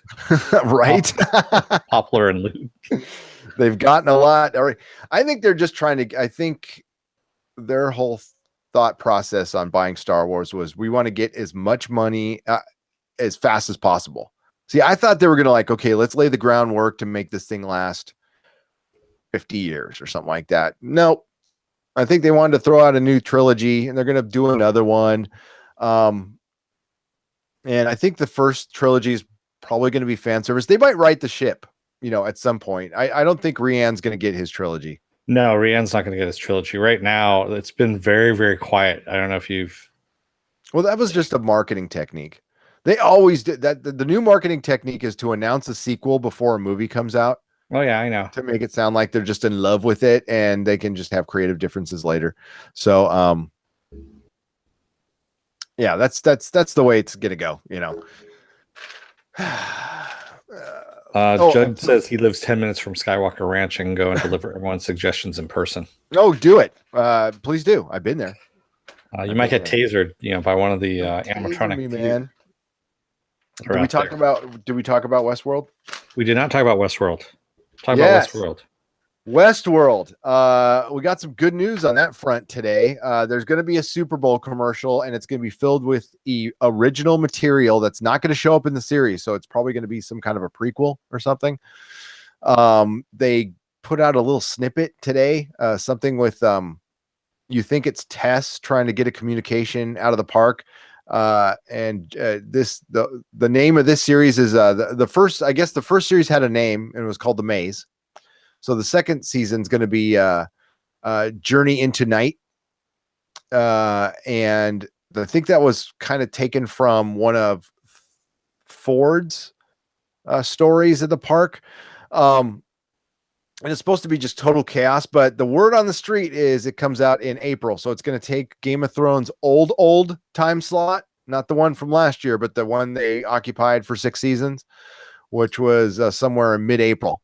So cannot wait for that. That is very good news, especially with American Gods being delayed forever and everything's been delayed, but we're finally going to start getting some good shows. And if I get some time freed up, I really want to do like another Westworld retrospective thing. That was like one of the first things we started recapping. So our recaps are a little rough, but it was actually one of the first things people started watching from us. Actually, it was one of the Westworld videos was like the first one to crack 1,000. And then a week later, Ash was the second video for us to crack 1,000. That's when we had nobody watching, but it was cool. And I think Brian and Brian, who else? Jody, were you around back then or were you earlier this year? I know Brian Smart was around and Jeff Douglas was around, but yeah, those were our only 2 subscribers, and that my mom, right? Maybe Dennis's sister. Maybe. My sister doesn't subscribe, that's for sure. Yeah, man. So read some comments. So Jody, of course, yes. Spaceballs had Star Wars' number a long time ago with the yogurt saying merchandising where the real money is at. Or the real money for the movies made. Yes. Yep. The merchandising. Well, yeah, of course. They don't. I mean, the theater. It's nothing. But the problem is their toys have turned to crap. Star Wars toys used to be the high, the high end toy. And now it's just all the Disney toys are just garbage. Well, I don't know what's going on with Hasbro. Well, a couple things. Petroleum prices have gone up, so those little plastic pieces have gotten smaller, and they've also gotten less frequent. So you don't have the many. Remember how there's 100 different variations of Batman? Yes. Oh yeah. And especially now with the animated series. Yeah. Now there's not. You don't have all these different variations of them. It's because they've gotten really expensive to make. And so the prices have gone up. I don't know if you've seen that too. They're like, I've seen the prices go up. I mean, it goes back and forth, and that's why they tried to. Problem is, like, petroleum only just recently went up. It's actually been really freaking cheap. It's been really cheap for a while, and that's why we didn't have a surge though. We didn't have a surge in the toys because no one's buying. Like Toys R Us is. Well, yeah, nobody's buying Star Wars toys anymore. That's the biggest red flag of them all. That tells you right now. Listen, I can judge it by my kids. I don't know if anybody else have kids out there. My kids could give a crap about Star Wars. Like they could care less. You do something and like you're not going to get gamer kids into the movie theaters. Yeah, especially there's when you can play your movie. It's way more entertaining. So and when I go see a Marvel movie, when I see kids there, it's because dad with his Captain America sweatshirt brought his kid. Yep. So and I know some kids still like the stuff, but like, it's not, nobody's reading comics anymore. It hasn't trickled down to them. So, which is too damn bad because this was the time. But comics will survive. They always will. It'll just go back to what it used to be, like a little niche. Well, it kind of is right now, just a niche market, which I'm okay with. I'm actually totally okay with that. Ghost World says that brings up an interesting point. There's way too many upcoming streaming services. I'm not going to pay for each one if I'm only watching like one show from each. I think we'll see different services beginning to partner together, or one carrying another's content, like Amazon carrying CBS's Discovery, etc. Yeah, I certainly hope so. I mean, I'll probably, at that point, I'd probably just end up finding a place where I can buy the show and just buy the show. Buy the show. I know it's still a little cheaper to do subscriptions, but if if it all gets, it's probably going to get down to like a big four, just like the networks. So, Amazon, I think, will overtake Netflix someday. Oh yeah. Just because Jeff Bezos has money to burn. Netflix will be 2, Hulu will be 3. And maybe the Disney streaming service will be or that's going to be Hulu. Who knows what the fourth one will be, or if there'll be a fourth one, or it'll be YouTube if YouTube can get its crap together. But I think YouTube will just be people like us, which if they just focused on that, they would be fine. Amazon, what was it yesterday? I think they said in one day of stock trading, $530 million. That's incredible. That's unbelievable, man. That's ridiculous. $500 million in one day. They make the company I'm going to start working for look small, and the company I'm going to start working for is not small. Yeah. They put rocket ships up in the air, so they're not small. And let's see here. Doug says, my kids don't care about Star Wars. I've tried. Right. And you know what, Doug, I know you're a huge fan, and there's only so much you can do. There's only so much you can do. Like, I've got one kid who loves comic books. I've told the story before. My oldest does not, but my oldest, the only thing he remembers from comic books is when I opened the store, he was like 7. Mm-hmm. And he just remembers doing a lot of work. I put his ass to work. So he was carrying long boxes and stuff. So yeah, comic books were just work to him. But Logan, the youngest, now, he was stoked. He grew up in a comic store. So yeah, he loves comic books. Excuse me. Cisa May says, who saw that documentary, that new Doc Who movie, half live action, half cartoon? It was 2 hours and 19 minutes with Tom Baker. It was long and somewhat boring, and Tom Baker is my favorite Doctor Who. Oh, when was it? Is this a new thing that just got released? I think it's been out for a little while. I think it's been out like in the last 6 months. Okay, so it's generally new. I have not seen it. I will definitely check it out. I loved it, but it was boring, huh? Too bad. I know some of the unfinished works. They've been they animate them, and honestly, I can't get through them. Like with the first and second Doctor, I'm not the biggest fan of the first and second Doctor. I wasn't around back then, so I like stuff third Doctor and up. I'm a huge third Doctor fan. I will definitely check it out. I can't believe I missed that. So I was while you find other comments. What did Doug say? Oh, Jody, my kid just watched Disney 20,000 Leagues Under the Sea, so there's hope. And he liked it? That's great. Nice. Yeah, that's great. I got Logan into Lord of the Rings, so I went on that one. He definitely, and it's probably because he's really into the Elder Scrolls right now. So yeah, he was digging the crap out of Lord of the Rings, and I wouldn't let him watch Bright. It was a little too violent. So Ghost World says that Amazon Prime Video has shit in terms of content. True, but they're starting to step it up a bit. Yeah, give them time. Yeah. Their interface is better now. I hated their interface. I still hate the fact that at least you can go directly to their page now. You used to have to dig in Amazon to find it, but now you can go directly there. And their mobile video is much better than it used to be. They still have a long way to go to beat Netflix. That is true. Doctor Who is on with Amazon, and The Expanse is on Amazon Prime. So, and that's how I started watching Amazon Prime, is when I first got into The Expanse. But they got a long way to go. Like, Netflix is still the king. I was watching Altered Carbon on my 4K TV, streaming wirelessly, and it was gorgeous, freaking gorgeous. And Joel Kinnaman, is that his name? Yep. Dude has zero body fat. Well, he And like worked I out said, a lot. there's a lot of things flopping around in that show. Lots of Yeah, flopping. when James Purvoy came out, Dude, just I like was like, talking dude, about really? honesty. I know he's like, I like to keep myself private. And he's like, binga bonga bonga, flopping around there like a dead fish. It's like, yeah, obviously not too private because you just walked out with that. Yeah, there's hey, the nudity for the ladies, the nudity is pretty 50-50. So Yeah. there you go. Yeah. I can't wait to watch some more of that. But before we get to some more comments, let's do Gary's story time here. So I was digging around my basement because I was looking for Brian Smart's tick stuff, and I was getting together our Patreon packages, and our winner, Bam, by the way, for winning the happy stuff. Congratulations again, Bam, who's in the Netherlands. We have viewers in the Netherlands. That's great. We love the Netherlands. So these are random things I just found in like what I mean by random is they were at the bottom of a box with like a bunch of freaking laundry and old comic book shirts, which I had to throw away because they were kind of moldy. So this one, if Doug Johnson's still here, Doug Johnson was with me when Universal Studios used to have a Marvel restaurant. Do you remember that?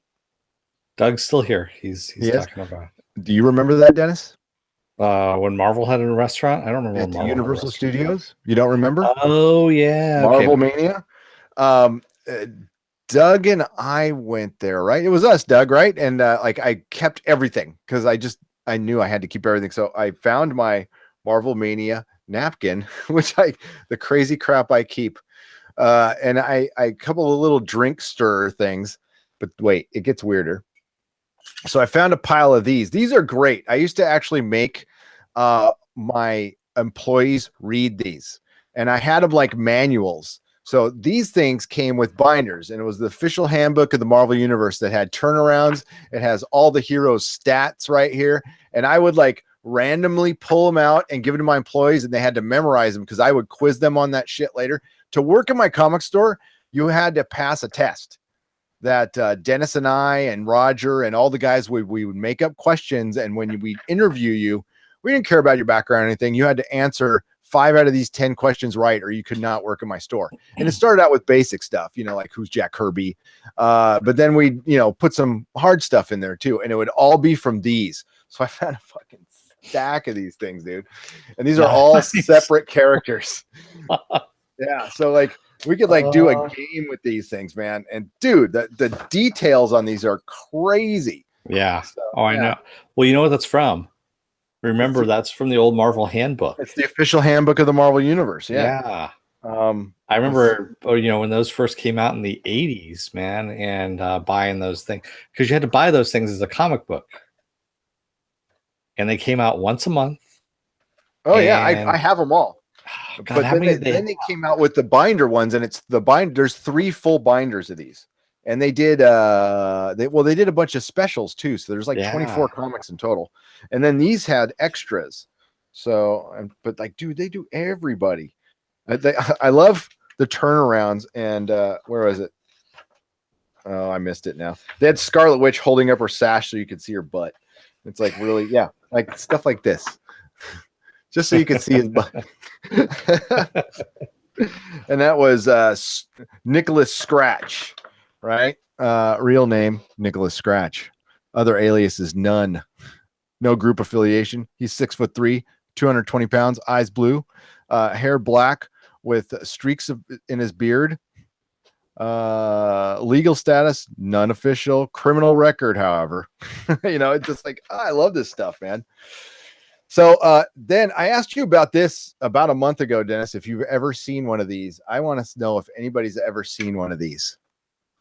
This is from the 70s, and it is a video disc. Oh, yeah. So there's a tape. I remember that. Yes. It's actually a tape. And yeah, man. I was just laying there in my garage, and this is this I never had one of those. Yeah, it's a video disc, RCA video disc. I don't know why the hell I keep all this crap, man. Yeah, it was before right before the Laserdisc came out. Yes. Yeah. So the reason I'm showing you this, ladies and gentlemen, because this is the kind of stuff that's going to go in your little mystery Patreon boxes. Stuff like this, the old Howard the Duck button from Oh what, shit, 70? Yeah, dude. Right. dude, those things. Those things are worth like $10,000. Right. Blade Runner button. Doug will remember this one. There you go. I still have this. So yeah, I still have a lot of stuff. I And want then one of those this, Howard the Duck pins, man. dude. And then this. Super. Oh, nice. Yeah, this is what happens when I sneeze a lot when I clean out my garage. So yeah, there's lots of fun stuff that we're gonna put in your Patreon packages. And these will be prizes too for video. So if you don't want to sign up for Patreon, we're gonna do like contests throughout to I don't know, to say thanks. No, it's not a laser disc. It's a tape. Tape. So Yeah. it was like a tape Whoa. cartridge. Hey, Richard Jones. Richard. Thank you. And you want to read? Go for it. Yeah. What's your favorite Star Wars movie? Mine is between Revenge or Empire. Also, a Song of Ice and Fire fan. Do you watch any theory videos? Richard, yes. Preston Jacobs, who I believe has the worst theories, but I love his channel. Like he goes out in the weeds. Like he is the king of going out in the weeds. He's like my mentor of like whack theories. So Alt Shift X is a great channel. History of Westeros. I watched them all. Big fan of Preston Jacobs. Big fan of the Song of Ice and Fire. I'm liking the books now more than the series. Favorite Star Wars movie is Empire Strikes Back. Mine is Attack of the Clones. No, I'm kidding. It's Empire. Empire. Yeah. Empire came out. And thank you again for the super chat. Yes, Empire came out at a perfect time for me. I was and my friend, I'm referring to Doug a lot in here. He like Doug and we honed our nerd skills together. Okay. Doug and I used to like do a fake radio show and record it on cassette. The call letters are inappropriate, which I will not say. And our little bits were very inappropriate, and I will not say, but we did a lot of nerding together. And I was 10 when Empire came out, and that was like the perfect age to watch Star Wars and listen to the soundtracks all the time, bought all the figures, play with my Star Wars figures. It was a great time to be alive back then. I imagine it was like being a 16-year-old when the Beatles came out, so it was good stuff. It was good stuff. Ghost World Return of the Jedi has Ewoks, and Ewoks were really shitty at the time. So you got to remember, Empire still beats Return of the Jedi. But half of Return of the Jedi is the best Star Wars. Does that make sense? Just the Luke Emperor stuff at the end, like, oh my God, when Darth Vader says, "Sister, you're twin." I mean, oh my God. Yeah. That was the first time I teared up in a movie. And I had to, and I was 13. So I'm like showing, I'm like, oh, I got some in my eye. I'm not crying right now. But that was freaking rad. And it was like tears of joy. It wasn't like crying because he was sad, but it was like, the music was so perfect for that scene and everything was just brilliant. Doug says we saw Empire at the theater in Oceanside opening night. The Man Theater in Oceanside that had Raiders of the Lost Ark playing for over a year straight, by the way. Man, Coronet in San Francisco, which had Star Wars playing for like almost 2 years straight. Yeah. Oh my God. Yeah. It's just back in the day when they would that theater, Doug and I saw all of our, great movies. Doug's the guy I saw Blade Runner with. I know a lot of people say they saw Blade Runner, but he is my witness. He was there. We saw Blade Runner in an empty theater with my mom. So, yeah. See, I was 3 when Return of the Jedi came out. So yeah, it's just a matter of when you see it, Jody. It really is a matter of perspective. I give you that, and that's why I can kind of give it to younger Star Wars fans of like, this is their Star Wars. I totally get it. That's why I would rather argue with like somebody my age about it than a kid. Cause like, they have a different perspective. So, and I'm old and tired and jaded. So, I don't know. I'm old and there's wolves after me. You got to remember also Ghost World, Ewoks were not supposed to be there originally. It was supposed to be the Wookiees on the planet of Kashyyyk, and they're actually supposed to go to Chewbacca's world. That's where it was supposed to be taking place at. And then someone reminded Lucas about how much it was going to cost to make all those Wookiee suits. And he goes, you know what? Maybe if we just shrink them down a little bit, we'll do it that way. And they became Ewoks. Ghost World says, and play the drums with your helmets, presumably with the head still in them. See, that makes it better. I'll give you to that, Ghost World. I do imagine that the heads are still in there, or they, you know, because you can get a different tone of drum depending on what's inside the helmet. So maybe there's like a half a head in one, just so you can get different notes from it. Maybe they did some. They probably ate the rest. That's what I was thinking. Is the Ewoks ate the rest? Then that takes it to a level where I'm down with. I'm okay. That would have been a little funny seeing a little Ewok like eating a leg. I'd have loved that. They actually did this fairly recently on those little shorts, the Star Wars Destiny thing, where Hera meets, or I should say Han Solo meets Hera. And basically what they're doing is they're going, okay, the Ewoks are trying to eat the stormtroopers, you know, the prisoners. What can we do to stop this? And he goes, well, Commander or Captain Syndulla, who's Hera's name, has a whole bunch of rations. Maybe we just grab the rations from her and give them to the Ewoks so they don't eat the stormtroopers. And so Han had to go over there and basically he had to admit that the Ghost was a better ship than the Millennium Falcon in order to get the rations. Oh, I'd have let him eat the stormtroopers. Yeah, that's what he was really gonna do. Especially since they almost ate him, you know. So yeah. And let's see. Jody says, I'm still more of an original trilogy fan, Gary. I mean, of the prequels. The only one I really enjoyed was Revenge of the Sith, and even then I ended up laughing at some of the cringier moments. Yeah, Revenge of the Sith. I've said this in a million podcasts. Read the novelization. It's actually good. It's actually really, really good. See, I was not going to go and see that movie in the theater. And then my friend Mike, who was reading the novelization of it, said, no, it's really good. And he started reading me some of it. And this was during Comic-Con. And I was like, this actually does sound actually pretty good. Damn it, I'm probably going to go and see it. So I ended up going and seeing it in the movie theater, and I cursed him out afterwards. See, right? I know. I'd be, you son of a bitch. But like Disney, you want to make things right. I know some people probably get really pissed. Remake the prequels. Like, make them right. Basically, take Revenge of the Sith and make it your prequel. I don't need to see Anakin as a kid or a teenager or anything. I need to see some like they didn't show any Clone Wars. You know, that was like, what? Yeah. Like, you skipped the Clone Wars. I mean, that's as bad as Star Trek skipping the Dominion War. I mean, that was a nerdy statement right there, by the way. It was. That was pretty nerdy. Ghost World, yes, Forces of Destiny does actually count as canon.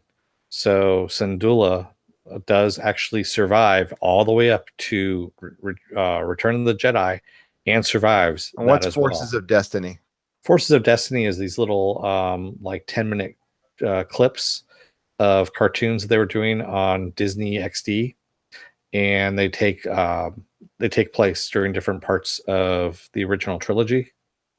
And that was one of them, was like I was telling you that. They're canon? They're canon. Sure? Yes, they are. So they got rid of everything else to make Forces of Destiny, those little kid cartoons, canon? Yep. Never mind. It's dead. Star Wars is dead. Dead. When you have to, like, are the comics canon?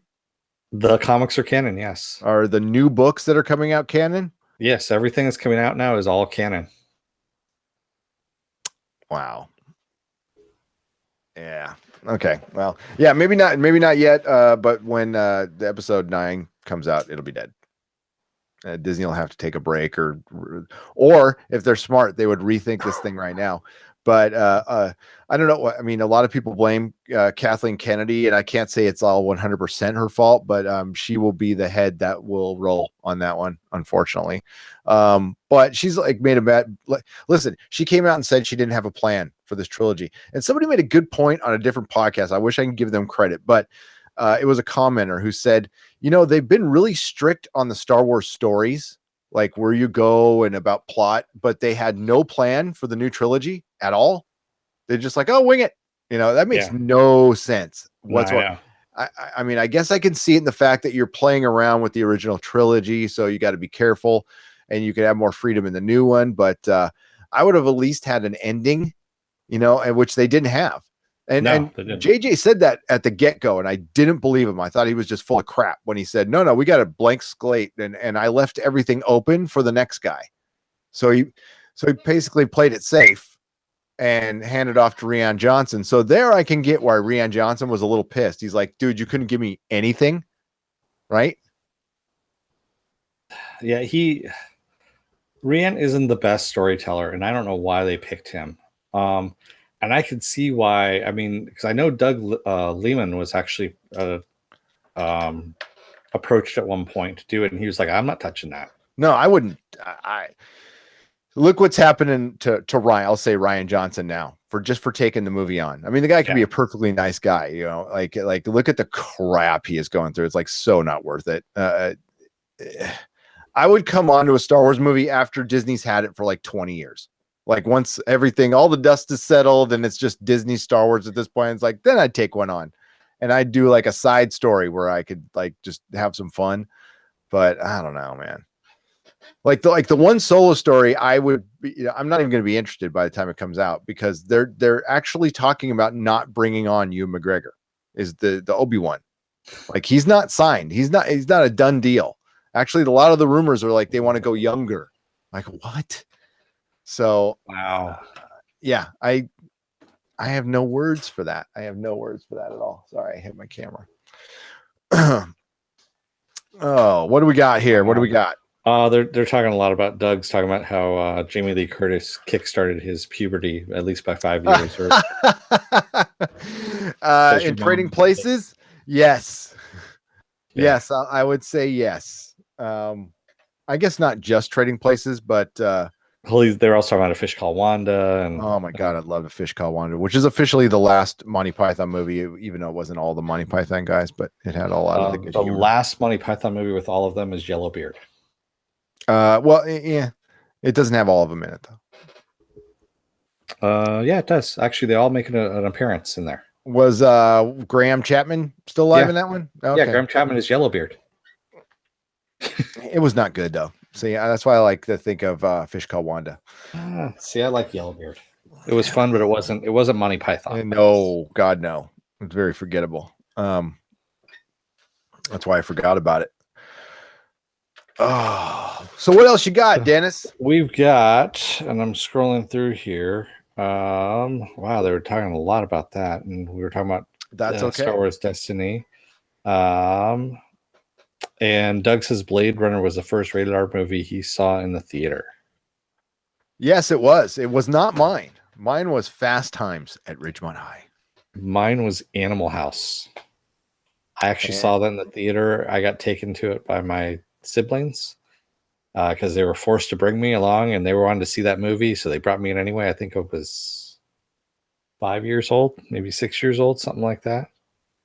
So very inappropriate movie. Pretty much. It's probably really inappropriate now. There's a lot of Me Too going on in Animal House. I'll just say that. A lot of underage buggery going on. Cecil says his was Porky's. Porky's. Oh my god. The scene where he's putting the socks in her mouth because she was too loud. That was terrible. Yeah, Lassie. Why do they call her Lassie? That was Kim Cattrall. Was that Kim Cattrall? No. That was Kim Cattrall. Yes, it is. That was not Kim Cattrall. It is a young Kim Cattrall. Yes, it is. Oh my god. Yep. That is her in that Lassie. Unbelievable. Yeah, I know. I'm going back up here. They're talking about ham radio as well. Ham radio, lose me there. Yeah, me too. I heard it's really cool though, but it's expensive, isn't it? So has anybody out there watched? I know we've been plugging it, but I want to know if anybody out there has watched Counterpart yet. Because if you're not watching Counterpart, you need to after you're done watching us, watch Counterpart. I know there's a lot of TV, but there's only been 2 episodes out. Next one airs Sunday. Yeah, it's on Stars, but it is really, really good. It's worth it. Yeah. Yeah. After you're done with Altered Carbon, because I'm gonna burn through that tonight, probably. Yeah, Counterpart rules, right? Viking bitch, it's so good. J.K. Simmons, another level for that guy. So much fun and well made. We got the countdown to Ash vs. Evil Dead coming up. I cannot fucking wait for that show. We're going to be doing that one on Saturday nights, by the way. So it airs at midnight Eastern time. So it's 9:00 for us. So we'll be doing those at 10:00 on Saturday night. Star Trek's going to be ending soon. I'll be so sad, but it's been really good to us though. I give it so much shit, but we've gotten the most subs from that freaking show. It's unbelievable. I don't know why. I mean, like, we're really kind of like middle of the road on it. Like some episodes are okay, but some of them are hot trash. And Mr. Robot was fun to do. That was really good for us. But then Counterpart, I think people will catch on to Counterpart. It's going to be one of those ones where a couple months later, somebody will walk up to you and go, "Did you watch Counterpart?" Well, yeah, we did. Viking bitch, by the way, I know you wanted Counterpart to be on Sundays. It will move over there once Star Trek. Yes. When Star Trek is over, we're going to move it to Sundays. So that's 2 more weeks. Yep. It's just because of my work schedule. But yeah, we're definitely going to move it over to Sunday once that opens up, because we're trying not to do 2 podcasts in one day. That gets a little rough. We can do it, but my family likes to see me once in a while. They're all, I don't know. I think my wife's asleep and my kids have headphones on so they can't hear me. Well, it is 10:30, so I mean, is it 10:30? All right. Oh, we still got 10:30. Man, remember when we did 4 hours? Oh, I remember when we did 4 hours. Yeah, we did 4 hours. Sort of. Kind of. Yeah. It all blends together. It kind of does. It kind of does. So, what are you looking forward to, Dennis? I am looking for, Ash vs. Evil Dead, definitely. That is awesome. And I mean, just the little tidbits that keep coming out on Twitter. Ash's parenting advice. I know, right? I can't post all of them because then it would just be really horribly bad if I posted all. I think they're coming out like once a day now. So, Jody, yes, Legion, definitely. We're going to be covering Legion when that comes out too, and that comes out. They just put a release date on that. What was that? March? Yeah. March, yes. So we got a lot of stuff coming up in March. March is gonna be crazy for us. Yeah, I think we're gonna this is like this 2 weeks is our slow period, and then it's gonna kick into gear. I forgot what we're covering now. We're Star Trek, of course, The Tick, Ash vs. Evil Dead, Altered Carbon now. We got Black Panther movie review. Counterpart, X-Files still. And that's taking a break, so it's going to go longer now. God, I know that.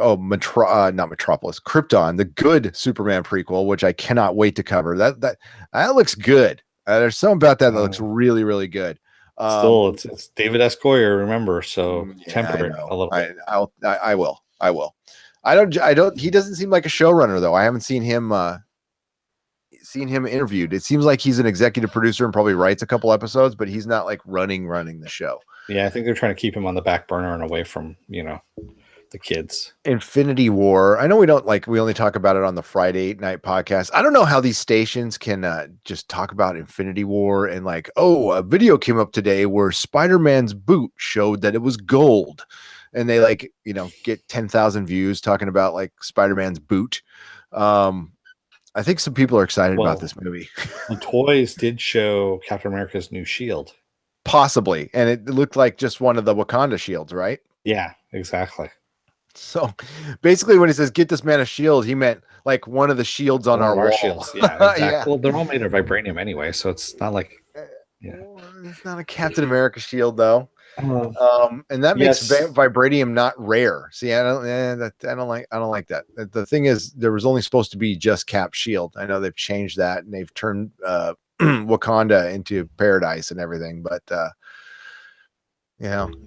Jody, yes, we're going to be doing Jessica Jones season 2. Oh God, And The yeah, Expanse. that's what I was thinking. I'm like, yeah. So, but Expanse isn't coming out till summer now, so that got pushed back to summer. Jessica Jones comes out in like a month. Yeah. Oh my God. And yeah, then there'll be other stuff that I don't even know that just pops up on us, like Altered Carbon and stuff. It's 500 scripted TV shows in a year. That's insane. Yeah. We're covering like 15 of them, but so we're not going to get Taboo this year. We're not going to get American Gods this year. That's 2 of our favorite shows gone. No Game of Thrones this year. So hopefully some good thing newer stuff has come up. But Legion, I think it'll get the credit it deserves when it comes out for season 2. The ratings will probably be much better because like the buzz on that show picked up. Like we didn't even like it at first. I mean, we've told you about this before, but like the first couple episodes were like, what the fuck was this, man? But I loved it by the end. Could not wait. So Viking Bitch asks, will you ever recap old seasons of the Venture Brothers? yes. We promise you we will do that. If we ever get a break, that I think that'll be something fun to do very soon. But I actually unboxed all my 6 seasons on DVD.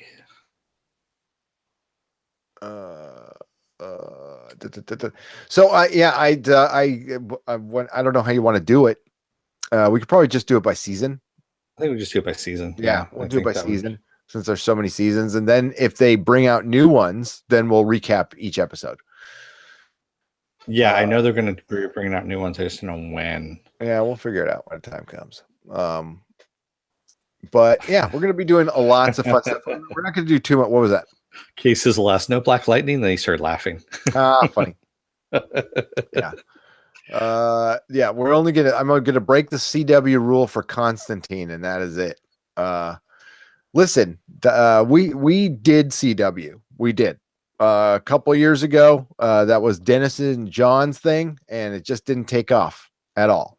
So there was a lot of reasons for that, which there were just reasons. So, but it didn't take off. So we gave it a shot. And we covered the last crossover, not the one this year, but the one before, year before last. Yeah, we did those videos. If you dig down, they're there. We did cover it, but many people cover it. We even did iZombie as well, and there was no love for iZombie either, which is also technically Vertigo Comics. Yes, it is, and it's a good show. It's Rob Thomas.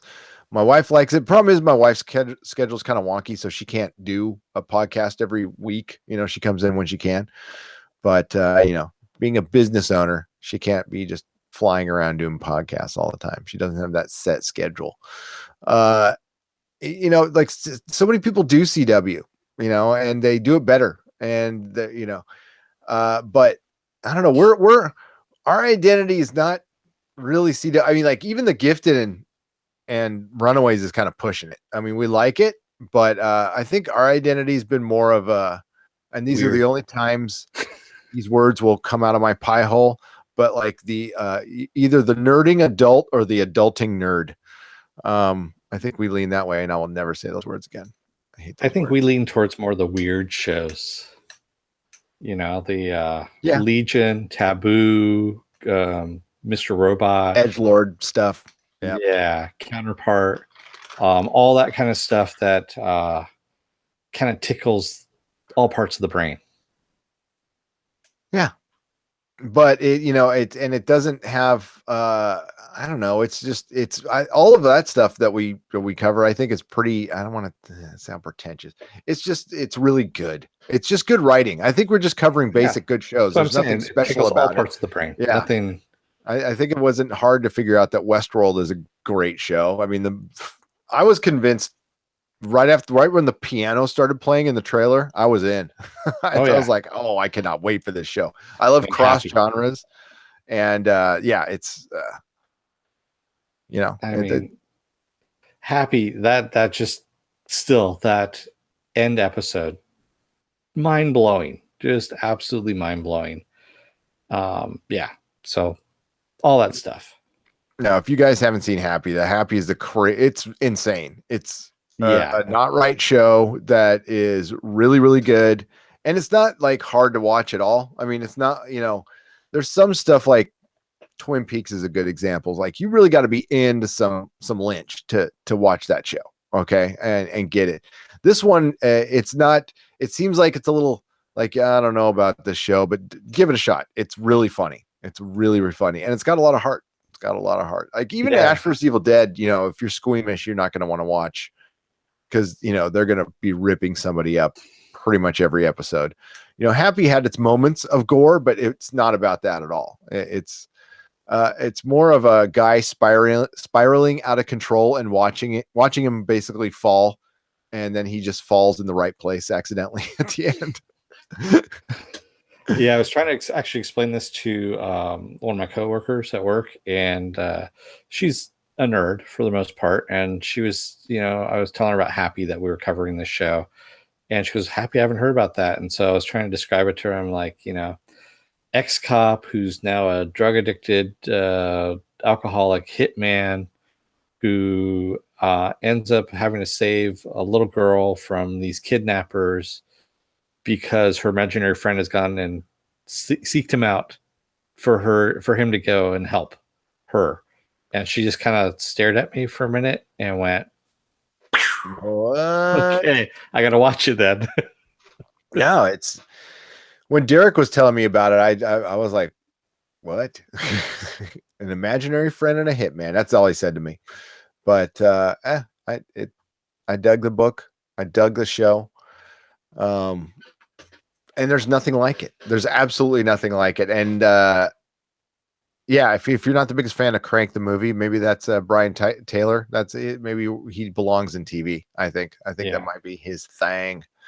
Yeah, The Gifted isn't horrible, Jody, but No, it needs bigger budget. That's what it needs, I think, in order to make it better. yeah, I won't blame The Gifted. That I am over you, as you can tell, like peripheral superhero crap. Just go full superhero, okay, please. Exactly. I don't care about like, basically The Gifted and a lot of shows, not just The Gifted, are people saying they're the superheroes. Like, I'm not wearing Thor's costume and I don't have all of Thor's powers, but I'm Thor. It's like, no, you're not. You're just a person saying you're Thor. Polaris was the only one that was a fully fleshed out superhero in that show, and she was only strengthened by her pregnancy, and the Runaways did a much better job than Gifted, showing powers and telling a more coherent story. You could tell Gifted was trying to kill time, and it wasn't their fault. Like Fox gave them no budget at all, so they were like in a warehouse most of the time. We're on the run, but we're sitting in one spot. Sitting one spot. So I think next season, hopefully they'll get some more money. We'll see. Yeah, the superhero stuff's really expensive. It really is. If you want to see a superhero done kind of right, go and take a look at Powers on the Sony network. It's actually fairly good, and you do have people in tights, in costumes. So, not bad. Ghostworld asks us, hey, did anyone here watch Cult and Catch Fire on AMC? Have not. I watched a couple episodes. It was good, but I just never got into it. But it was like really well made. It's about early tech industry stuff. It was pretty fun. I like the style of it.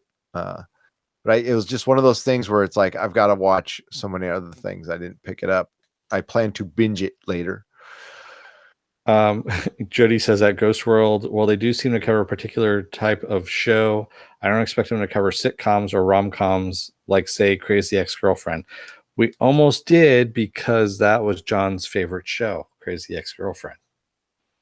And was that his favorite show? That's his favorite, one of his favorite shows, yes. Other than Survivor. Yeah, he likes Survivor and stuff like that. The one reality thing we were gonna, and he still has permission to put it on our website, is it's a show called The Genius, and it's a South Korean like reality show like Big Brother, but it's all their celebrities, and apparently it's like really good, and it's got like a cult following. So it was just weird enough to put on our channel, but he hasn't. He's doing his other thing right now, so he can't do it. Wow. Hey, K Sizzle says he was an extra in one season, on season 1 of Powers. Nice. Very cool. Were you Were you like, background? were you background? Yeah. Were you a character in it or Well, he was an extra, so yeah, extra? obviously he was in Okay, the just in the background. background. So There you go. yeah. Cool. Cisa Mays says, I remember when I was young, low budget Spider-Man came out a couple of times. I was so hoping we get more Spider-Man. And in my mind at that time, not another character came into mind, just Spider-Man. Yeah, the live action Spider-Man TV show when I was a kid. It was there was nothing wrong with that show. Yeah. Okay, I mean, like it was basically a procedural drama where Spider-Man showed up twice, maybe 3 times an episode, mostly twice, and I loved every episode. I wish they would put those things on Blu-ray. I've got bootleg copies. I freaking love them. They don't need to like. Listen, Buffy ran for 7 seasons. There's tons of like crappy special effects and demons and that stuff. So there's no excuse that you can't make a Constantine show or a Batman show. And I don't need like high-end special effects all the time. You know, I just need good storytelling. Like I watch Doctor Who for And you Christ's need sake. creative There's people. special That's effects it. in that. Yeah. Just creative people. That's it. That's all I ask. Jody asks, conversely, did you guys see Powerless? And he asked me specifically, yes, I did see all of Powerless before they canceled it. I was actually kind of bummed. At first I was kind of like, I don't know about this. And then I started watching it. I'm like, you know what? This is actually kind of funny. Good night, Doug. I see a night, Doug. Good night, Doug. Doug must be going to bed. Good night, Doug. It was awful. It was freaking awful.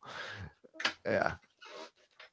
It was cool seeing. What did we see? The Red Tornado, not the Red Tornado. What was the big superhero we saw in there for a second? I watched 3 episodes. I couldn't not handle it. And I love Alan Tudyk, but it made me laugh. So it was funny. I didn't laugh once. It was so overacted and just horrible. And it was a decent concept, but again, that's WB. Like, put that on if you're going to do your own streaming service, or put it on a network you own, because you own CW.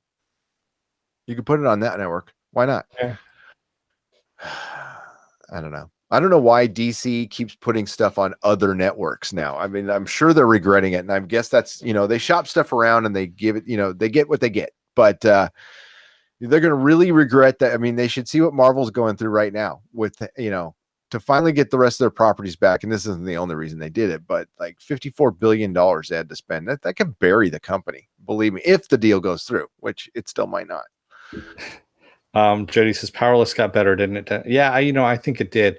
My favorite episode, and it's just because it tickled a little part of the funny bone and the weird funny bone that I have, was all about a toilet. And that's the entire episode, is all about a toilet, and it was all toilet humor, quite literally. And it made me laugh just because that's what the whole thing was all about. And I just found this little perverse thrill of them actually centering this whole episode around a toilet, and it was, I don't know, it was kind of funny. And it didn't last, man. I wonder why. I'm so confused. David Schmeiden says everyone on Gifted is so standard Californian. Totally. Oh my god, can somebody find a mutant that gets this cell phone to work? Oh my god, I must fried my hair. Like, god, for sure. Yeah. No, the new California speak is, you'll hear us say it, but it goes, when you start out a sentence by going, yeah, no. That's the new California thing. So. Yes, Van Wayne's toilet. Yes, that was. Hey, I gotta take my comedy where I find it. So, Gary, the original premise for Powerless was interesting. It was supposed to be about an insurance company that covers superhero related. Yeah, it was supposed to be basically DC's version of Damage Control. Damage Control. Yeah, and they turned it into a sitcom. It's actually the pitch for it started out as a serious show, and then it morphed into that, which tells you what happens in Hollywood. Again, another peripheral superhero show. It's like, no, I don't care. Do not support this crap because they'll keep making it. I mean, Agents of S.H.I.E.L.D. is fine because that's an integral part of the Marvel universe. The thing is, they oversold the damn thing. You know what really pissed me off about Agents of S.H.I.E.L.D. is when they took it out of the MCU. I was like, well, I mean, I don't care. Now, But it is in the MCU. But it but is it's in the not. MCU. But it is. But it But it's is. not. But it is. But it's not. No, I don't care. It's my sister, my daughter, my sister, my daughter. Right? Oh. For those of you who don't know what that reference is to, because you're too young, it's from Chinatown. Go and watch the movie. It's very good. Yes, very good. I'm sure a lot of these people have seen that. I know a lot of them have, but just for the youngins in the room who Yes. don't know. All We right. are old. We are very, very old. Ghost World says, I don't think buying Fox is in any way going to hurt Disney. They're going to really profit from it for better or for worse. They're bringing together the last remnants, the remaining holdouts from the Marvel verse. On the Marvel side, you're right. It's not going to hurt them at all. What hurts them in the long run, because like even for a giant corporation like Disney, like $54 billion is a lot of freaking money. And I know they don't have to pay that all at once. But your return, like the return on Fox will be fine because they're getting so many properties. And the thing is, they have to do this because there won't be networks within 20 years. So they had to do this now. And it was a smart move. And they got lucky. Rupert Murdoch was getting old and didn't want his kids running the thing in the ground and said, you know what, let's just cash out. And then he gets a seat. By the way, you know what? One of the caveats is in this is Rupert Murdoch gets a seat at the table at Disney now. Yeah, exactly. And he's pretty much like a co-CEO. So he doesn't go away. He's actually got more power. I mean, he ran his little network, but now he's got a say on everything at Disney. So, that's Perlmutter. Why is Perlmutter still there? Why did this jackhole from Toy Biz, basically, he co-owned Toy Biz, and then he took over Marvel, and then he got a seat at the table because Disney bought Marvel, and that was part of the deal is you get him. And Viking bitch says, Gary, do you yell at kids to get off your lawn? If I had one, no, I don't. He lives in San Francisco. He only has concrete. Get off my cement. No, hell no. Stop shitting in my garage. Dennis would yell at kids to get off his yacht. That is for sure. I do. Wait, no. I love kids. No, I yell at adults. They're shitty driving. K Sizzle says, I have my episode of when I was on the originals saved on my computer. Very cool. Oh, the originals. My wife loved the originals. Davis Schmeiden says, I found it hard to believe Nick Hammond's hair could compress into the mask. Yeah, that is a little hard to believe. Oh, man. The harsh California winter. Did I just see that? Ghost World. Yeah, it was like 77 degrees yesterday. It was 80. No, it was almost 90 here today. So yeah, that's normal for San Diego.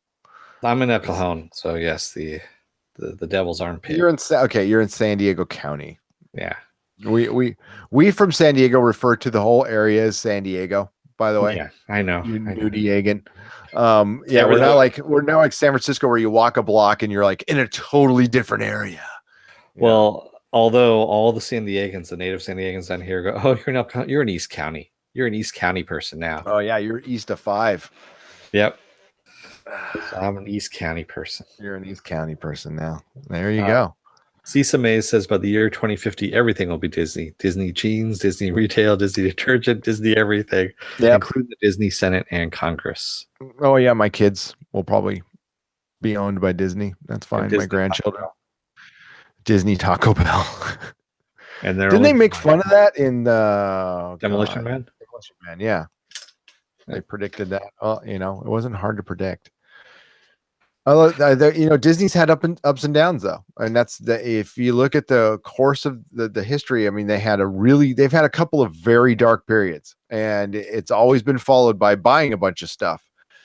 But it's been, they've able to get by on they've always had original stuff. But if you look at just Disney stuff, take away Pixar, take away Marvel, take away Star Wars, what's just pure Disney, Sleeping Beauty, that's remaking your animated movies, but that's it. Everything else is bought, Yep. And Pixar, they've started to meddle in Pixar, and plus Lasseter, being part of the Me Too thing, right? He's out, but wasn't he almost out anyway? He was Wasn't almost he? Yeah. he was already kind of halfway out of there anyway. Pixar is not a once was, and it'll be a very sad day. And I predict this now, within 5 years, they'll close down the facility up here because it's huge. It's huge. Oh, it's very huge, yeah, and expensive. And it's in one of the most expensive plot of lands in California, so they'll get rid of it. GC Swift 2 said Damage Control would be a great show. And then Jody said, aren't they turning that into a TV show? They were, and then nothing. I think it turned into Powerless. No. They were talking about it, and then remember Marvel TV is kind of crapped out. On not Damage Control. Right. I was thinking of Powerless, but it's funny way the movie back. What was that? Well, it's funny you say that. In the movie and book Cloud Atlas, the future part book, they call any movies or television Disney's. That I could like Kleenex. Yes, that is totally going to happen. Yeah. Yeah. They look kind of unstoppable, but you know what? So did Apple, and so does Apple. But Apple's, believe me, and could be pretty stoppable pretty soon. Especially since they just spent $1 billion on that giant spaceship up here. Oh yeah, that thing's nuts. The mothership. The mothership. Wow, went to lunch there 6 months ago. It's huge. Murdoch is a god of evil. Perlmutter too. Perlmutter. There was, up until recently, there wasn't like pictures of that guy on the internet. Like there was one picture of him from the 80s, and he's like a super recluse, and it's just a weird guy. And like he's like your typical like a Willy Wonka villain, like he makes toys, but he hates kids. It's like, what? You're a toy guy. Well, he wants all the toys for himself. That's all. I guess so. Well, it's getting late, and I got to watch Altered Carbon. But you got any final words there, Dennis? Hold on just one moment. Richard Jones says, "Hey guys, I'm blocked from the Nerdrotic Twitter page for some reason." What? That's kind of weird. Hang on. I'll figure. What's your Twitter there? Put it on there. I don't remember blocking anybody. You can call me whatever the hell you want. What's your handle? He hasn't said. We'll fix that right now. That's kind of weird, Richard. Yeah. What's your at Twitter handle there, Richard?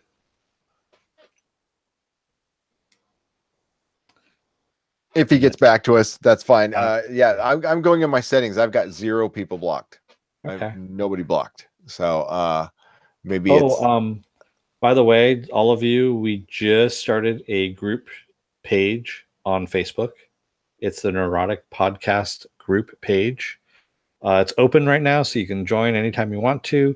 It's where you can post, any questions, any stories, all that kind of stuff. It's basically where everyone can have a discussion on Facebook there. And kind of unlike our page where you couldn't really post anything to it, this one you can actually post to it.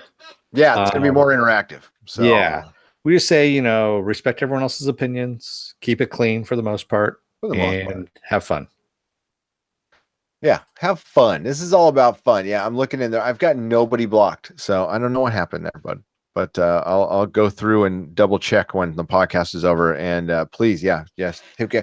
What's weird is I'll have followers like disappear and come back, and like I didn't even tweet anything. King of Tyner. It's all one word. Tyner.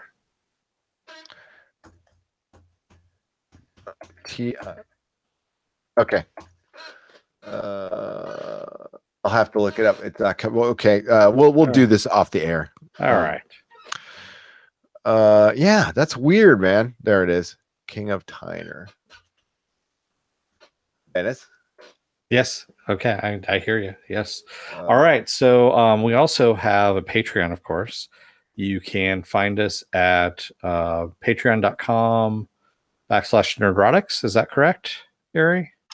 It's patreon.com/nerdrotics. You're talking about our Patreon. We have Yes, three I am. tiers. We have $1 tier that you get to pick an episode. We have a second tier, which is you get some comic books and you get to pick some content. And then the third tier, you get some comic books, pick some content.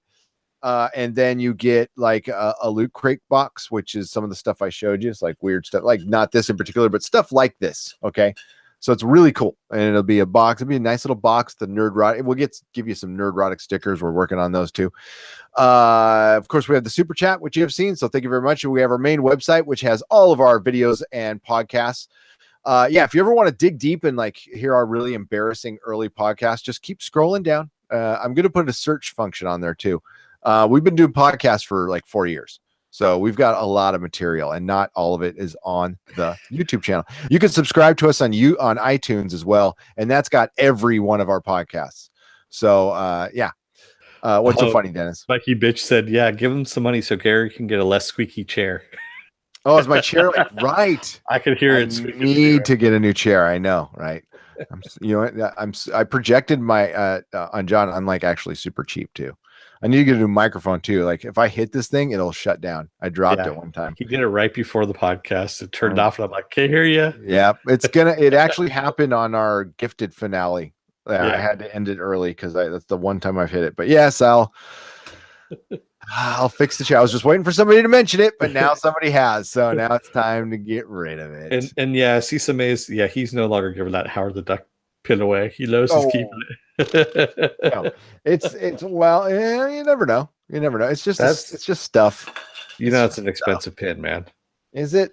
I've had this thing for freaking years, man. Years and years and years.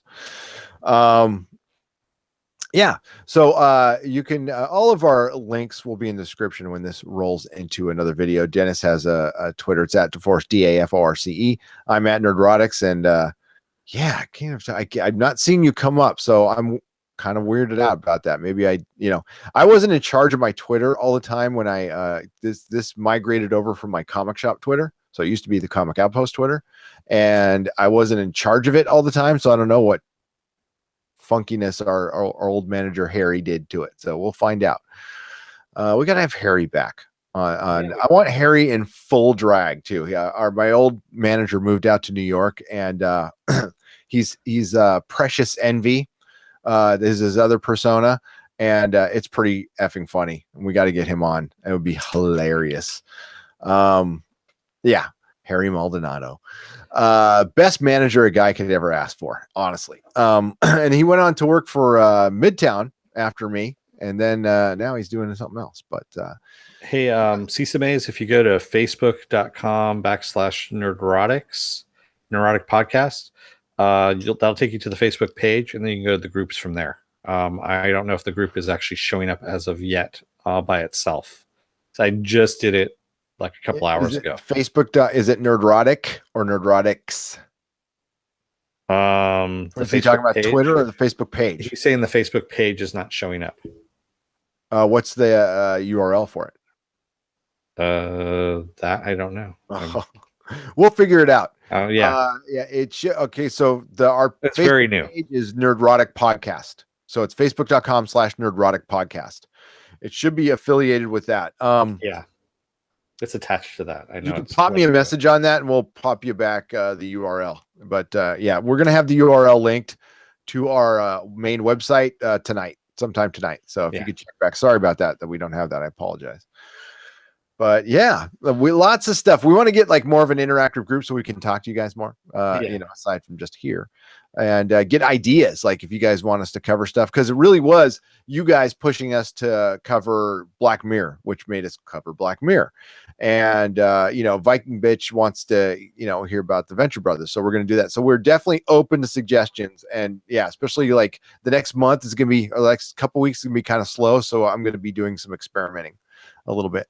So always have a good time doing this though. Always a great time doing this. And we might do a surprise one before Monday, just because we have time. So we're definitely going to be covering more of Alter Carbon. Like I said, we're going to do like a big podcast for episodes 2 through 9 that I'm going to split into a bunch of little ones. And then we're going to do a big one, just a main recap for the finale on Monday. So if you guys binge through it and you want to check us out, that's cool. If you haven't, then wait to watch it later because we're going to spoil the crap out of it. But definitely watch the show if you have Netflix. If you had a chance, it's great. It's good. It's really good. And honestly, the Praetorian Guards, those suits were awesome. They did a nice job on those. What the Praetorian Guards? Oh yeah, Altered Carbon. Yeah, those are really cool helmets and just the Halo looking, but like not those are really dude. I want them. I'm hoping to see those at Comic-Con. I want action figures for this show. But it took. You know what? I'm gonna bitch about Game of Thrones real quick. They like sucked on their action figures. How could they like taken them 6 seasons to finally come out with action figures, and then they were like crappy. Freaking fun. I mean, their 1/6 scale are pretty good, but God, their Funko stuff is awful, man. The 7-inch stuff, they just fall apart in your hands. Sorry, I'm a big action figure fan. I know I shouldn't be. I'm 48. Yeah, Jody, by the way, there is the Counterpart podcast tomorrow night. Yes. And Sunday, 10 o'clock. Sunday, Star Trek Discovery. Yep. Monday, Altered Carbon. Wednesday, X-Files. Friday, back here. Doing it all over again. Of course, the schedule will be on nerdrotic.com on the front page, and we'll share it on the Facebook page plenty. But if you guys, all of our stuff will be live, by the way. We do all of our stuff live. So if you guys want to come and join us and chat, we'd love to have you here. So any final words, Dennis? Don't let the door hit your ass on the way out, America and the rest of the world. And to thank everybody in the chat. Yes. It was Jody, Ghostworld, Jody, Davis Schmeiden, Cisa Mays, Viking Bitch, excuse me, Eric Barley, K Sizzle, and by the way, K Sizzle, awesome that you've been on all those shows. Richard Jones, GC Swift, 2, Brian Smart was on here. Your friend Matt was on here. Your other friend Doug, who also took off there. And I'm missing quite a few because I know we went through a bunch of people. Richard Jones, thank you again for the donation, and also Viking Bitch, thank you as well for the donation. And for being a Patreon, and Isaiah. Yeah. And starting next podcast, because we have 5 patrons now, we will be thanking you every single podcast. That's one of the things I'm working on too. So yeah. Thanks everybody. If we missed you, we're sorry. And if we missed you, we're sorry. We apologize, and hopefully we'll see you guys next Friday night. And again, there'll probably be another surprise stream coming up this weekend just because I have the time. So cool. May the small folks sing songs of your greatness. Good night. Good night, everyone.